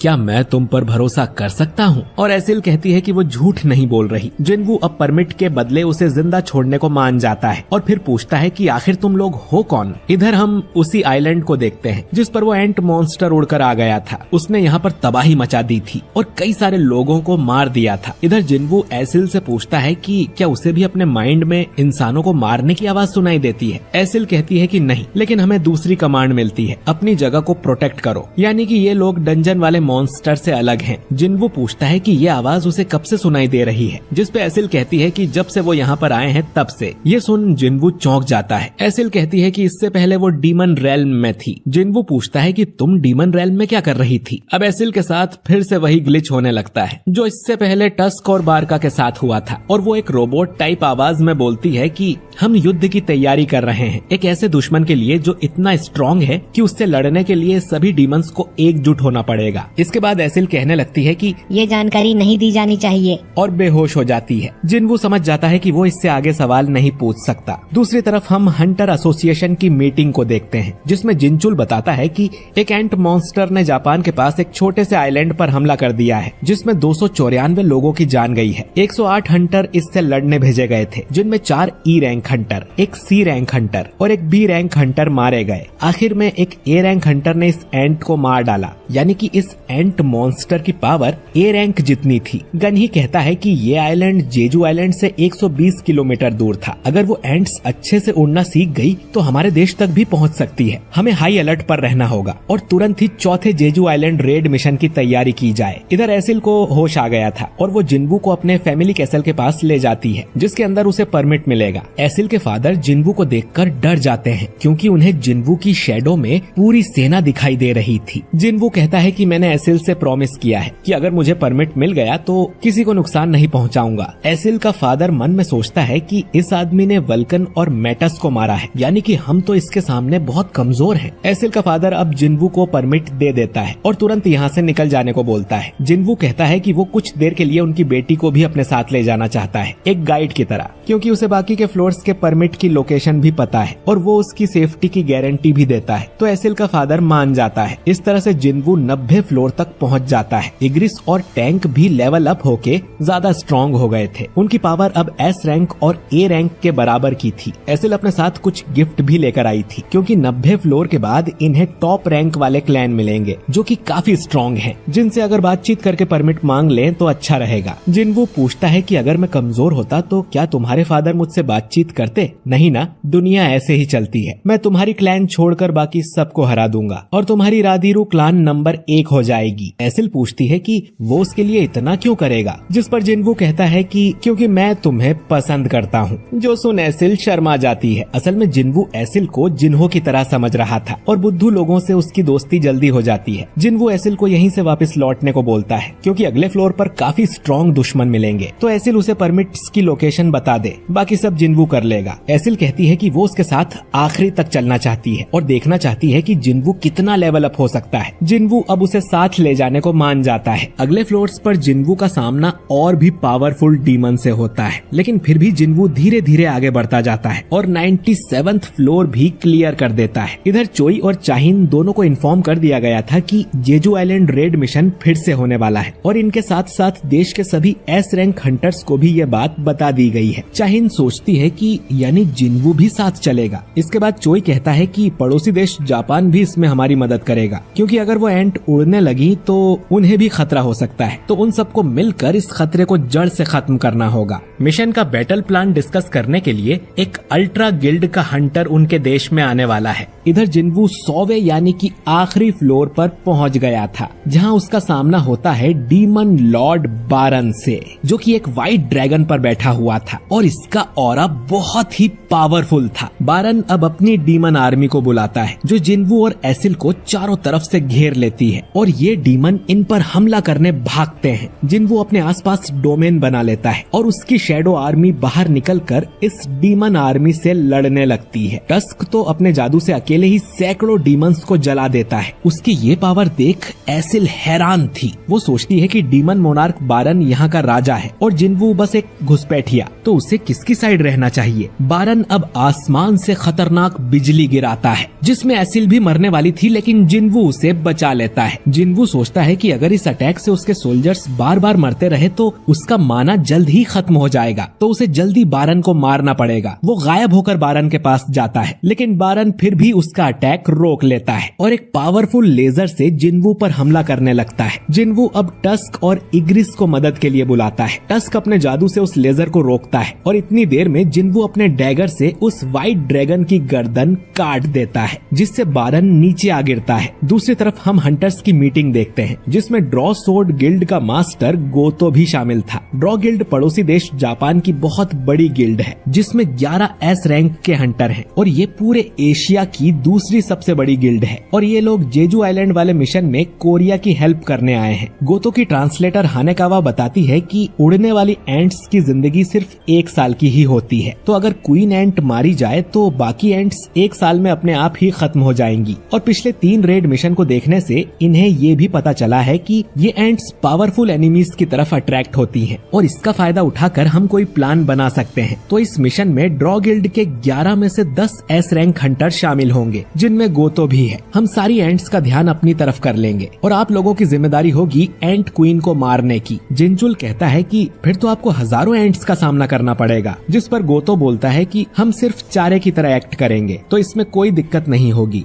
गन ही बोलता है कि ठीक है, फिर इस जानकारी के हिसाब से प्लान बनाया जाएगा। इधर जिन्वू बारन से लड़ रहा था और उसका माना भी जल्दी खत्म होता जा रहा था। टस्क, आयरन और इग्रिस साथ में बारन पर हमला करते हैं। बारन टस्क और आयरन को तो आराम से मार देता है और इग्रिस भी उसका कुछ नहीं कर पाता। जिन्वू एक पावरफुल अटैक करता है, लेकिन बारन उसे ब्लॉक कर देता है और गर्दन पकड़ के जिन्वू को उठा लेता है। लेकिन तभी टस्क और आयरन उसे पकड़ लेते हैं और बारन फिर से उन्हें मार देता है। अब तक जिन्वू का सारा माना खत्म हो गया था, यानी कि वो अपनी शैडो आर्मी से किसी को नहीं बुला सकता और उसे अकेले ही बारन से लड़ना होगा। दोनों में अब घमासान युद्ध होने लगता है, लेकिन बारन जिन्वू को कड़ी टक्कर दे रहा था। आखिर में वो जिन्वू के डैगर उससे अलग कर देता है और जिन्वू अब खाली हाथ था। बारन अपने मुंह से ब्लास्ट कर जिन्वू को मारने ही वाला था, लेकिन तभी एसिल अपना भाला उसकी तरफ फेंक देती है, जिससे बारन का ध्यान भटक जाता है, जिसका फायदा उठाकर जिन्वू बारन के दोनों हाथ उखाड़ देता है और फिर एक जोरदार पंच मार के बारन की गर्दन ही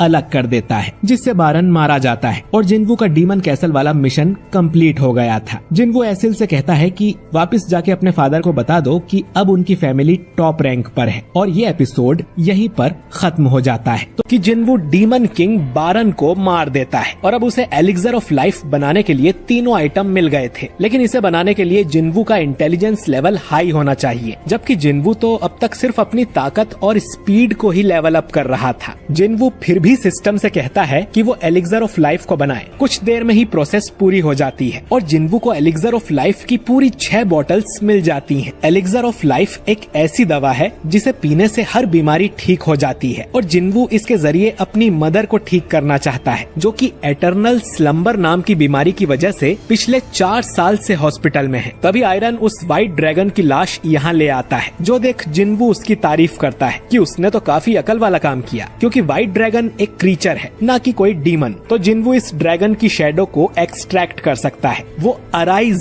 कहता है, जिससे अब ये ड्रैगन भी जिन्वू की शैडो आर्मी का हिस्सा बन जाता है। सिस्टम इसका नाम रखने को बोलता है, तो जिन्वू इसका नाम काइसेल रखता है। एसिल बोलती है कि इस पर बैठकर तो हम बहुत जल्दी वापस घर पहुंच जाएंगे और महल में जाकर वो पार्टी भी कर सकते हैं, लेकिन जिन्वू जितना हो सके उतना जल्दी यहाँ से निकलना चाहता था, ताकि जल्दी से अपनी मदर को ठीक कर सके, और एक एक फ्लोर करके वापस जाने में तो बहुत टाइम लगेगा। तभी जिन्वू देखता है कि रिवॉर्ड में उसे एक रूइन स्टोन मिला था, जिससे उसे एक नई पावर मिलती है, शैडो एक्सचेंज, यानी कि वो अपने किसी भी शैडो सोल्जर के साथ जगह बदल सकता है, चाहे वो दुनिया के किसी भी कोने में हो। जिन्वू अब एसिल से कहता है कि वो अकेली ही घर वापस चली जाए, उसके पास इतना टाइम नहीं है, किस्मत में हुआ तो वो फिर मिलेंगे। इतना कहकर जिन्वू यहाँ से गायब हो जाता है। एसिल उससे कुछ कहना चाहती थी, लेकिन जिन्वू यहाँ से जा चुका था और उसकी जगह पर एक शैडो सोल्जर आ जाता है। ये वही सोल्जर था जिसे जिन्वू अपने मोहल्ले की निगरानी करने के लिए छोड़कर आया था, और जिन्वू उसकी जगह टेलीपोर्ट होकर अपने मोहल्ले में आ गया था। ये पावर फिर से यूज करने के लिए उसे 3 घंटे का इंतजार करना होगा। तो जिन्वू अपने ड्रैगन काइसेल को बुलाता है और उस पर बैठकर हॉस्पिटल की तरफ जाने लगता है। इधर गनही जेजू आइलैंड मिशन का प्लान बना रहा था। ये लोग हंटर्स की मैजिक पावर का यूज कर एंट्स को उनकी क्वीन से अलग कर देंगे। इसके बाद ये रेडियो वेव्स का इस्तेमाल करेंगे, जिससे एंट्स आपस में कम्युनिकेट ना कर सके। फिर दूसरी टीम नेस्ट में घुसकर एंट क्वीन को मार देगी। इन्हें ये नहीं पता कि रेडियो वेव्स वाला आइडिया काम करेगा भी या नहीं। अगर कुछ उल्टा हुआ तो इन्होंने वहाँ से भागने का प्लान भी बनाया है। अब इन्हें बस हंटर्स को उस आइलैंड पर भेजना है। गनही जिनचुल से पूछता है कि जिन्वू से कांटेक्ट हुआ क्या। जिनचुल कहता है कि अब तक तो नहीं। इधर हम बेक को देखते हैं, जो कि अपने पुराने दोस्त के साथ डिनर कर रहा था। इसका नाम मिनब्यूंगू है और ये एक एस रैंक हीलर है, और ये दुनिया के उन हंटर्स में से एक है जो कि इतनी कम उम्र में रिटायर हो गए हैं। ब्यूंग बोलता है कि बेक सच में उस आइलैंड पर वापस जाने वाला है, जबकि उसने अपनी आंखों से वहाँ पर यूनसुक को मरते देखा था, जो कि इनका तीसरा दोस्त था। बेक कहता है कि इसलिए मुझे जाना पड़ेगा। अगर वो एंट्स यहाँ पर आ गई तो पूरे देश का हाल भी वैसा ही होगा। ब्यूंग पूछता है कि तुम कब से देशभक्त बन गए। बेक कहता है कि जो भी रीजन हो उसे जाना तो पड़ेगा ही। ब्यूंग बोलता है कि अगर तुम मुझे भी साथ ले चलना चाहते हो तो मैं कभी नहीं जाऊंगा। बेक कहता है कि वो तो बस उसे गुड बाय बोलने आया है, क्योंकि क्या पता कि अब वो दोनों मिले या नहीं। ब्यूंग बताता है कि वो गवर्नमेंट जॉब की तैयारी कर रहा है, उसे कोई खून खराबा नहीं देखना, इसीलिए वो हंटर वाले काम से रिटायर हुआ था। वो गवर्नमेंट जॉब करके नॉर्मल जिंदगी जीना चाहता है। बेक सोचता है कि तुम सही कह रहे हो, हंटर्स ही हैं जो नॉर्मल नहीं है, लेकिन उसे आज तक ऐसा कोई हंटर नहीं मिला जिसे लड़ना पसंद नहीं हो। मॉन्स्टर से लड़ना तो इनका रूटीन बन गया है। कुछ लोगों को तो इसमें मजा भी आता है। कहीं अवेकनिंग के लिए यही कंडीशन तो जरूरी नहीं। इसके बाद दोनों थोड़ा मजाक करते हैं। इधर जिन्वू हॉस्पिटल में आ गया था। वो देखता है कि उसकी मदर की गर्दन पे जलने के निशान थे, जो कि असल में जिन्वू की वजह से ही हुआ था, लेकिन उसकी मदर ने उसे बिल्कुल भी नहीं डांटा था। जिन्वू अब सोच रहा था कि उसे ये एलिक्सर ऑफ लाइफ यूज करना चाहिए कि नहीं, पता नहीं इससे क्या होगा। लेकिन सिस्टम ने जिन्वू को कई सारे चमत्कार दिखाए हैं। वो खुद भी ई रैंक हंटर से एस रैंक हंटर बन गया है, इसीलिए जिन्वू को सिस्टम पर भरोसा है। जिन्वू अब एलिक्सर ऑफ लाइफ की बोतल निकालता है और उसकी मदर को पिला देता है। इसके बाद दवाई का असर होने लगता है और उसकी मदर ठीक होने लग जाती है, बल्कि उसकी मदर की गर्दन पे जो जलने का निशान था वो भी चला जाता है। जिन्वू उन्हें जागने के लिए कहने लगता है, क्योंकि उसने अभी तक जितनी भी मेहनत की है वो सिर्फ अपनी मदर को ठीक करने के लिए ही की है। दूसरी तरफ जिना का भी आज कुछ काम में मन नहीं लग रहा था और आसमान में पूरा चांद निकला हुआ था। कुछ देर में जिन्वू अपनी आंखें खोलता है और देखता है कि उसकी मदर जाग गई थी। वो जिन्वू को पहचान जाती हैं और पूछती हैं कि वो कितने टाइम से सो रही थी और जिना कैसी है। जिन्वू बताता है कि पूरे 4 साल से, और जिना ठीक है। वो जिन्वू से कहती है कि वो कितना बड़ा हो गया है और उसे चोट भी लगी थी, उसने जरूर बहुत मेहनत की होगी। जिन्वू रोते हुए कहता है कि वो ठीक है और उसकी आंखों से आंसू निकलना बंद ही नहीं होते। अगली सुबह डॉक्टर्स को पता चलता है कि एटर्नल स्लीप वाली पेशेंट को होश आ गया है, जो सुन उन्हें यकीन नहीं हो रहा था। जिना भी यहाँ आ जाती है और अपनी मदर को ठीक देख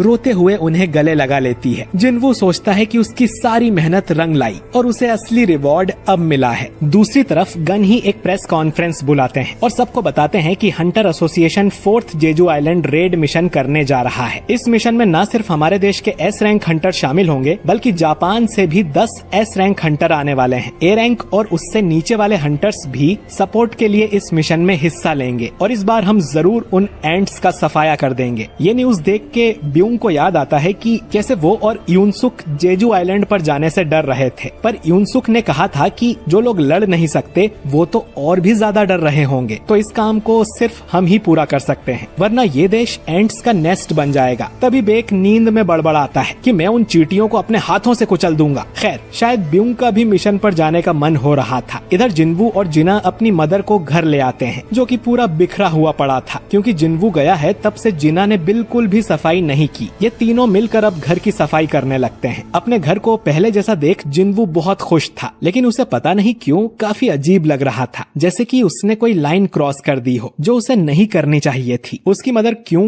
जिन्वू से पूछती है कि उसके फादर की कोई खबर मिली क्या, और उसे ये भी पता चला था कि जिन्वू एक एस रैंक का हंटर बन गया है, जो जानकर उसे बहुत खुशी होती है, क्योंकि उसके फादर भी पहले एक फायर फाइटर थे और फिर एक हंटर बन गए थे। वो लोगों की जान बचाते थे। ये देखकर ही क्यों ने उससे शादी की थी और जिन्वू बिल्कुल अपने बाप पर गया है। जिना कहती है कि वो डॉक्टर बनना चाहती है ताकि लोगों की जान बचा सके, जो सुन क्यों कहती है कि तुम भी अपने बाप पर गई हो। तभी जिन्वू को एसोसिएशन से कॉल आता है। इधर गनही बताता है कि प्रेस कॉन्फ्रेंस के बाद थॉमस आंद्रे नाम का एक आदमी उनसे मिलने आया था, जो कि अमेरिका का national level S rank hunter है। National level hunters S rank hunters से थोड़े ज्यादा स्ट्रॉन्ग होते हैं और अकेले ही एक देश की मिलिट्री जितने पावरफुल होते हैं। पता नहीं वो इनके देश में क्या करने आया है। गनही पूछता है कि जिन्वू से कांटेक्ट हुआ क्या। जिनचुल कहता है कि उससे बात हो गई है और वो बस आता ही होगा। गनही जिन्वू से कहता है कि 4 दिन में हम रेड मिशन पर निकलने वाले हैं और ये चाहते थे कि जिन्वू भी मिशन का हिस्सा बने। लेवल अप करने के लिए जिन्वू के पास ये अच्छा मौका है, लेकिन अब तो वो अपनी मदर को ठीक कर चुका है, तो उसके पास लड़ने के लिए कोई मोटिवेशन नहीं बचा। तभी उसे पावरफुल माना महसूस होता है। गनही बताता है कि एस रैंक हंटर्स जिम में वार्म अप कर रहे हैं, तुम्हें चलकर देखना चाहिए। हम देखते हैं कि बेक और हंटर माँ आपस में लड़ रहे थे। हंटर माँ फेम बिल्ट का एस रैंक हंटर है। गनही बताता है कि वो माना वेव यहीं से निकली होगी। एस रैंक हंटर्स कभी कभी इकट्ठे होते हैं। जिन्वू देखता है कि बेक तो हार रहा था, जिस पर चोई बताता है कि बेक अगर अपने असली रूप में आ गया तो हंटर माँ के लिए दिक्कत हो जाएगी, क्योंकि फुल पावर में बेक एक मॉन्स्टर में बदल जाता है। यहाँ पर बाकी गिल्ड्स के हंटर भी मौजूद थे, जैसे नाइट गिल्ड, और जापान के 10 हंटर्स भी यहाँ आ गए थे, जिनके साथ गिल्ड मास्टर गोतो भी था। एक लड़की पूछती है कि वो कौन है, तो हानेकावा बताती है कि वो जिन्वू है, जो हाल ही में एस रैंक हंटर बना है। गोतो बोलता है कि वो जरूर एसेसिन टाइप हंटर होगा, जिस पर हानेकावा कहती है कि नहीं, वो तो जादूगर है, जो बात गोतो को हजम नहीं होती। चाहीन भी देखती है कि जिन्वू यहाँ पर आया है और उसे यहाँ पर महक आने लगी थी। बेक और माँ को लड़ते देख हानेकावा कहती है कि ये लोग इस देश के एस रैंक हैं, ये तो बड़े कमजोर हैं। उसने हमेशा गोतो को लड़ते हुए देखा है, तो शायद इसीलिए हानेकावा को बाकी सब कमजोर लग रहे थे। ये बात नाइट गिल्ड का गिल्ड मास्टर सुन लेता है, जिसका नाम जोंगसू है। हानेकावा बोलती है कि ये नाम तो कभी नहीं सुना, जिस पर जोंगसू का असिस्टेंट बताता है कि ये एस रैंक नहीं, ए रैंक हंटर है, शायद इसीलिए नहीं सुना होगा, लेकिन हमारी गिल्ड भी देश के टॉप 5 में आती है। गोतो कहता है कि हम सबको आपस में एक फ्रेंडली मैच खेलना चाहिए, जिसमें सिर्फ एस रैंक हंटर्स ही भाग लेंगे। गनही बोलता है कि ये तो अच्छा आइडिया है, लेकिन इसमें जादूगर और बाकी हंटर्स हिस्सा नहीं लेंगे, यानी सिर्फ लड़ने वाले हंटर ही भाग ले सकते हैं। बेक कहता है कि जो भी नीचे गिरा वो हार जाएगा और इस मैच में हम टीम की तरह लड़ेंगे, क्योंकि आइलैंड पर भी ऐसा ही होगा। गोतो मान जाता है। अब एक टीम में थे हंटर चाहीन, हंटर बेक, हंटर लिम और हंटर मा, और दूसरी टीम में थे जापान के हंटर्स त्वाता, कुमामोटो, होशिनो और टनाका। अब इनका मैच शुरू होता है और ये एपिसोड यहीं पर खत्म हो जाता है। तो कि जापान और कोरिया के एस रैंक हंटर्स के बीच एक फ्रेंडली फाइट मैच होता है। जिन्वू इस बात से खुश था कि उसे एस रैंक हंटर्स का बैटल देखने को मिलेगा, लेकिन वो देखता है कि गोतो इस फाइट में हिस्सा नहीं ले रहा था। हंटर माँ अब अपनी पावर से अपने शरीर को बड़ा कर लेता है और चारों एक एक ओपोनेंट चुनकर उनसे लड़ने लगते हैं। लिम और होशिनो की लड़ाई हो रही थी, जिसमें लिम दूर रहने की कोशिश करता है, क्योंकि उसके अटैक्स लॉन्ग रेंज होते हैं। ये arena top tier magic gems से बनाया गया है। कोई मामूली हंटर तो इसे खरोच भी नहीं पहुंचा सकता, फिर भी ये लोग इसमें तबाही मचा रहे थे। इधर बेक भी अपनी पूरी ताकत से लड़ रहा था, लेकिन कुमामोटो उससे लड़ने की बजाय भाग जाता है। कुमामोटो असल में नर्वस हो गया था। बेक समझ जाता है कि गोतो अपने हंटर्स को टेस्ट करना चाहता था कि वो इस मिशन के लिए रेडी हैं या नहीं। ये सोचकर बेक अपने बीस्ट वाले रूप में आ जाता है और हमला कर देता है। ए रैंक वाले हंटर सोच रहे थे कि ये लोग तो जानवर की तरह लड़ रहे हैं, हम तो इनके सामने बिल्कुल नहीं टिक पाते। तभी टनाका हंटर माँ को हरा देता है और होशिनो भी लिम को हरा देता है। बेक कुमामोटो के पीछे पड़ा हुआ था। तभी होशिनो और टनाका दोनों उससे लड़ने आ जाते हैं। इधर चाहीन कानाए से लड़ रही थी। चाहीन के मूव्स उसे समझ ही नहीं आ रहे थे। इसीलिए चाहिन को पहले डांसर का टाइटल भी मिला हुआ था। चाहिन बड़ी आसानी से कानाए को हरा देती है और इसके बाद बेक की मदद करने जाने लगती है। कुमामोटो चाहिन पर पीछे से हमला करने की कोशिश करता है तो वो उसके मुंह पर पंजा मार देती है, जिससे कुमामोटो को गुस्सा आ जाता है। उसके साथी बोलते हैं कि अब पता नहीं वो क्या करेगा। कुमामोटो चाहिन पर बहुत जोरदार अटैक करने लगता है, लेकिन अचानक ही जिन्वू वहाँ आके चाहिन को बचा लेता है और कहता है कि ये एक फ्रेंडली मैच है और तुम पूरी जान लगा रहे हो। कुमामोटो जिन्वू पर ही अटैक कर देता है तो जिन्वू तुरंत ही उसे नीचे पटक देता है, जो देख उसके साथियों को यकीन नहीं होता और गोतो पूछता है कि क्या ये सच में जादूगर है। अब उसे खुद ही पता करना पड़ेगा। खैर, जिन्वू चाहिन से कहता है कि उसे हार मान लेनी चाहिए क्योंकि बेक भी हार गया है, तो अब उनकी टीम में कोई नहीं बचा। तभी हानेकावा यहाँ आकर कहती है कि गिल्ड मास्टर गोतो जिन्वू से फाइट करना चाहते हैं। जिन्वू मन में सोचता है कि डीमन कैसल में जो उसकी पावर अप हुई है उसे टेस्ट करने का ये अच्छा मौका है और वो गोतो से लड़ने के लिए मान जाता है, लेकिन उसकी एक शर्त थी कि गोतो को अपनी पूरी ताकत से लड़ना होगा। इधर न्यूज में जेजू आइलैंड मिशन के बारे में बताया जा रहा था, जिसे जुनही भी देखती है। वो अब एक नॉर्मल जॉब करती है और जुनही भी इस मिशन की सेंट्री टीम को ज्वाइन करने का डिसाइड कर लेती है। इधर गोतो और जिन्वू लड़ने के लिए तैयार थे। चाहिन सोचती है कि ए रैंक डंजन में उसने जिन्वू को लड़ते हुए देखा है, लेकिन क्या वो एस रैंक हंटर को हैंडल कर पाएगा। बेक पूछता है कि आज तो यहाँ हंटर्स भरे हुए हैं, तो चाहिन को बदबू नहीं आ रही, जिसपे चाहिन कहती है कि वो बदबू सहन कर लेगी, लेकिन लड़ाई के मैदान में वो रुमाल लेके तो नहीं जा सकती ना। अब वैसे तो इन्हें एक जादूगर और एक फाइटर की लड़ाई होने ही नहीं देनी चाहिए, लेकिन चाहिन की तरह वो लोग भी देखना चाहते हैं कि जिन्वू आखिर कितना स्ट्रॉन्ग है। और बेक को यकीन हो गया था कि जिन्वू अवेकन होने के बाद से ही पावरफुल होते जा रहा है। अब जिन्वू कहता है कि चलो शुरू करते हैं, लेकिन उसकी बात पूरी होने से पहले ही गोतो उस पे अटैक कर देता है, लेकिन जिन्वू इस अटैक से बच गया था। उसकी इतनी तेज स्पीड देखकर गोतो समझ जाता है कि ये जादूगर तो नहीं है। वो अब जिन्वू पर पावरफुल अटैक करने लगता है। ये बाकी हंटर्स से काफी स्ट्रॉन्ग था, लेकिन जिन्वू उसके अटैक्स को आराम से डॉज कर सकता है और मुस्कुराने लगता है, जो देख गोतो को बहुत गुस्सा आता है। बाकी लोग तो ये देखकर ही हैरान थे कि जिन्वू उन अटैक्स को डॉज कर पा रहा है। गोतो को अब जिन्वू पर बहुत गुस्सा आ गया था, इतना कि वो अब जिन्वू को सीधा जान से मारने का मन बना लेता है और पूरी ताकत से उस पर अटैक करता है, जिससे जिन्वू के गाल पर खरोच लग जाती है और वो गोतो का हाथ पकड़ लेता है। अगर वो उसकी कलाई पकड़ता तो लड़ाई यहीं खत्म हो जाती और जिन्वू भी इतनी आसानी से मैच को खत्म नहीं करना चाहता। दोनों ही अब एक दूसरे से लड़ने के लिए बहुत सीरियस हो जाते हैं। अगर वो ऐसे ही लड़ते रहे तो आज किसी की मौत होना पक्का है। दोनों अब फुल पावर से हमला करने वाले थे, लेकिन तभी उनके बीच एक आइस की दीवार आ जाती है और जिन्वू और गोतो को बाकी हंटर पीछे से आकर पकड़ लेते हैं और कहते हैं कि ये लड़ाई यहीं पर खत्म करो, वरना किसी को ज्यादा चोट लग सकती है। और ये मैच यहीं पर एंड कर दिया जाता है। हंटर माँ जिन्वू की तारीफ करता है कि गोतो से लड़ने के बाद भी उसे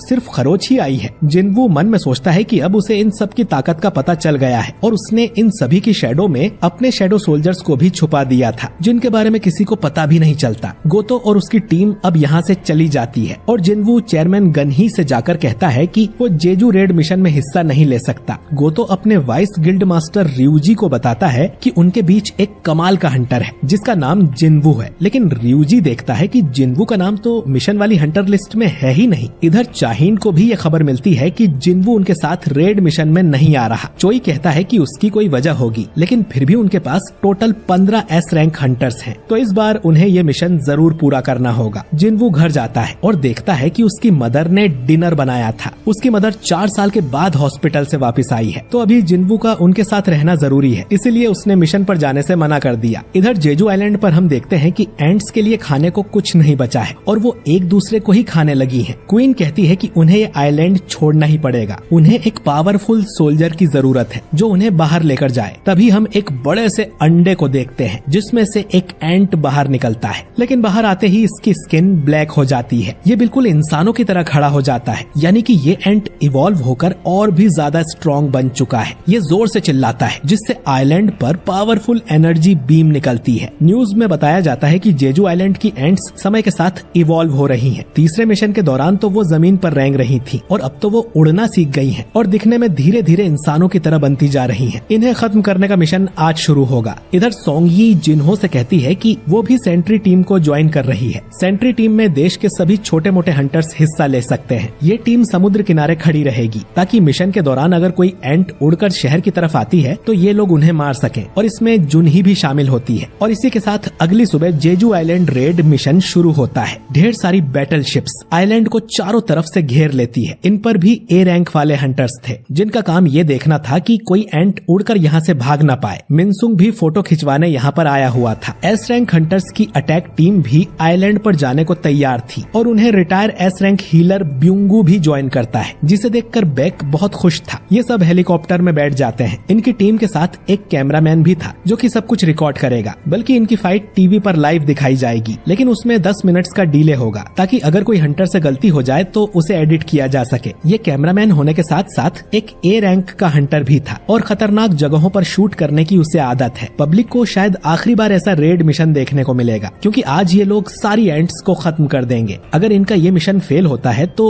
इनके देश का शायद नामो निशान ही मिट जाएगा। गोतो की टीम पहले ही आइलैंड पर पहुंच गई थी और ये सभी हंटर्स आइलैंड में अलग अलग जगह पर मौजूद थे और इसी के साथ रेड मिशन शुरू होता है। सबसे पहले गोतो की टीम अपनी मैजिक पावर रिलीज करती है, जिससे सारे एंट सोल्जर्स नेस्ट से बाहर आ जाते हैं। कुछ सोल्जर्स अटैक टीम के हेलीकॉप्टर की तरफ भी आ रहे थे, जिन्हें चोई अपनी फायर पावर से जला देता है, लेकिन ये एंट्स बहुत ज्यादा थी तो वो एक और फायर अटैक करता है और मन में सोचता है कि आखिरकार वो इस जगह वापस आ ही गया। इसके बाद ये लोग आइलैंड पर उतर जाते हैं। गोतो की टीम 1 घंटे तक एंट सोल्जर्स का ध्यान भटका के रख सकती है। इस टाइम के अंदर इन्हें नेस्ट में घुसकर एंट क्वीन को मारना होगा। इसके बाद आइलैंड पर इंटरफेरिंग रेडियो वेव्स भी छोड़ी जाती हैं, जिससे कि क्वीन सिग्नल भेजकर अपने सोल्जर्स को वापस ना बुला सके। गोतो की टीम एंट सोल्जर्स को मारने में लगे हुए थे और ऐसा लग रहा था कि क्वीन के मरने से पहले तो ये लोग सभी सोल्जर्स को ही निपटा देंगे। इनमें एक आइस पावर वाला हंटर भी था जो सोच रहा था कि अगर उसकी और चोई की लड़ाई हो जाए तो कौन जीतेगा। अटैक टीम नेस्ट के अंदर आ जाती है और बाहर जाने का रास्ता भी चोई ने अपनी फायर से बंद कर दिया था ताकि क्वीन भाग ना पाए, लेकिन नेस्ट के अंदर कई सारी टनल्स थी। पता नहीं क्वीन किस में होगी और इनके पास हर टनल चेक करने का टाइम नहीं है, तो चोई अपनी फायर बॉल्स को सभी टनल्स में भेजता है और जो टनल सबसे गहरी थी क्वीन जरूर उसी के अंदर होगी। इधर जिनवू तो पार्क में अपनी डेली क्वेस्ट वाली कसरत कर रहा था और वो नोटिस करता है कि आज ज्यादा लोग नहीं दिख रहे, सभी टीवी पर रेड मिशन देख रहे होंगे। जिनवू सोचता है कि मिशन पर सभी टॉप टियर हंटर्स गए हुए हैं तो वो जरूर मिशन को पूरा कर लेंगे, जिनवू के बिना भी। इधर अटैक टीम टनल के अंदर जाती है, लेकिन उन्हें क्वीन नहीं मिल रही थी। तभी एक जगह इन्हें ढेर सारे अंडे मिलते हैं। ये एग चैम्बर होगा जहाँ क्वीन अंडे देती है, लेकिन इनमें से एक अंडा बहुत ही ज्यादा बड़ा था और फूटा हुआ था। उसका साइज देखकर ये लोग डर जाते हैं, पर बेक कहता है कि हमारा मिशन क्वीन को मारना है तो फालतू की चीजों पर ध्यान मत दो। लेकिन इतने बड़े अंडे को देखकर वो भी डर गया था कि पता नहीं इसमें से क्या निकला होगा। इधर टनाका के शोल्डर पर चोट आ गई थी तो वो अकारी के पास उसे ठीक कराने आता है, क्योंकि वो एक एस रैंक हीलर है। अकारी मस्ती में कहने लगती है कि उसे इस काम के बदले में कुछ चाहिए, पर तभी हजारों एंट सोल्जर्स इनकी तरफ आने लगते हैं। तो टनाका कहता है कि मजाक बंद करो और जल्दी मुझे ठीक करो, लेकिन जैसे ही वो पलटता है तो देखता है कि किसी ने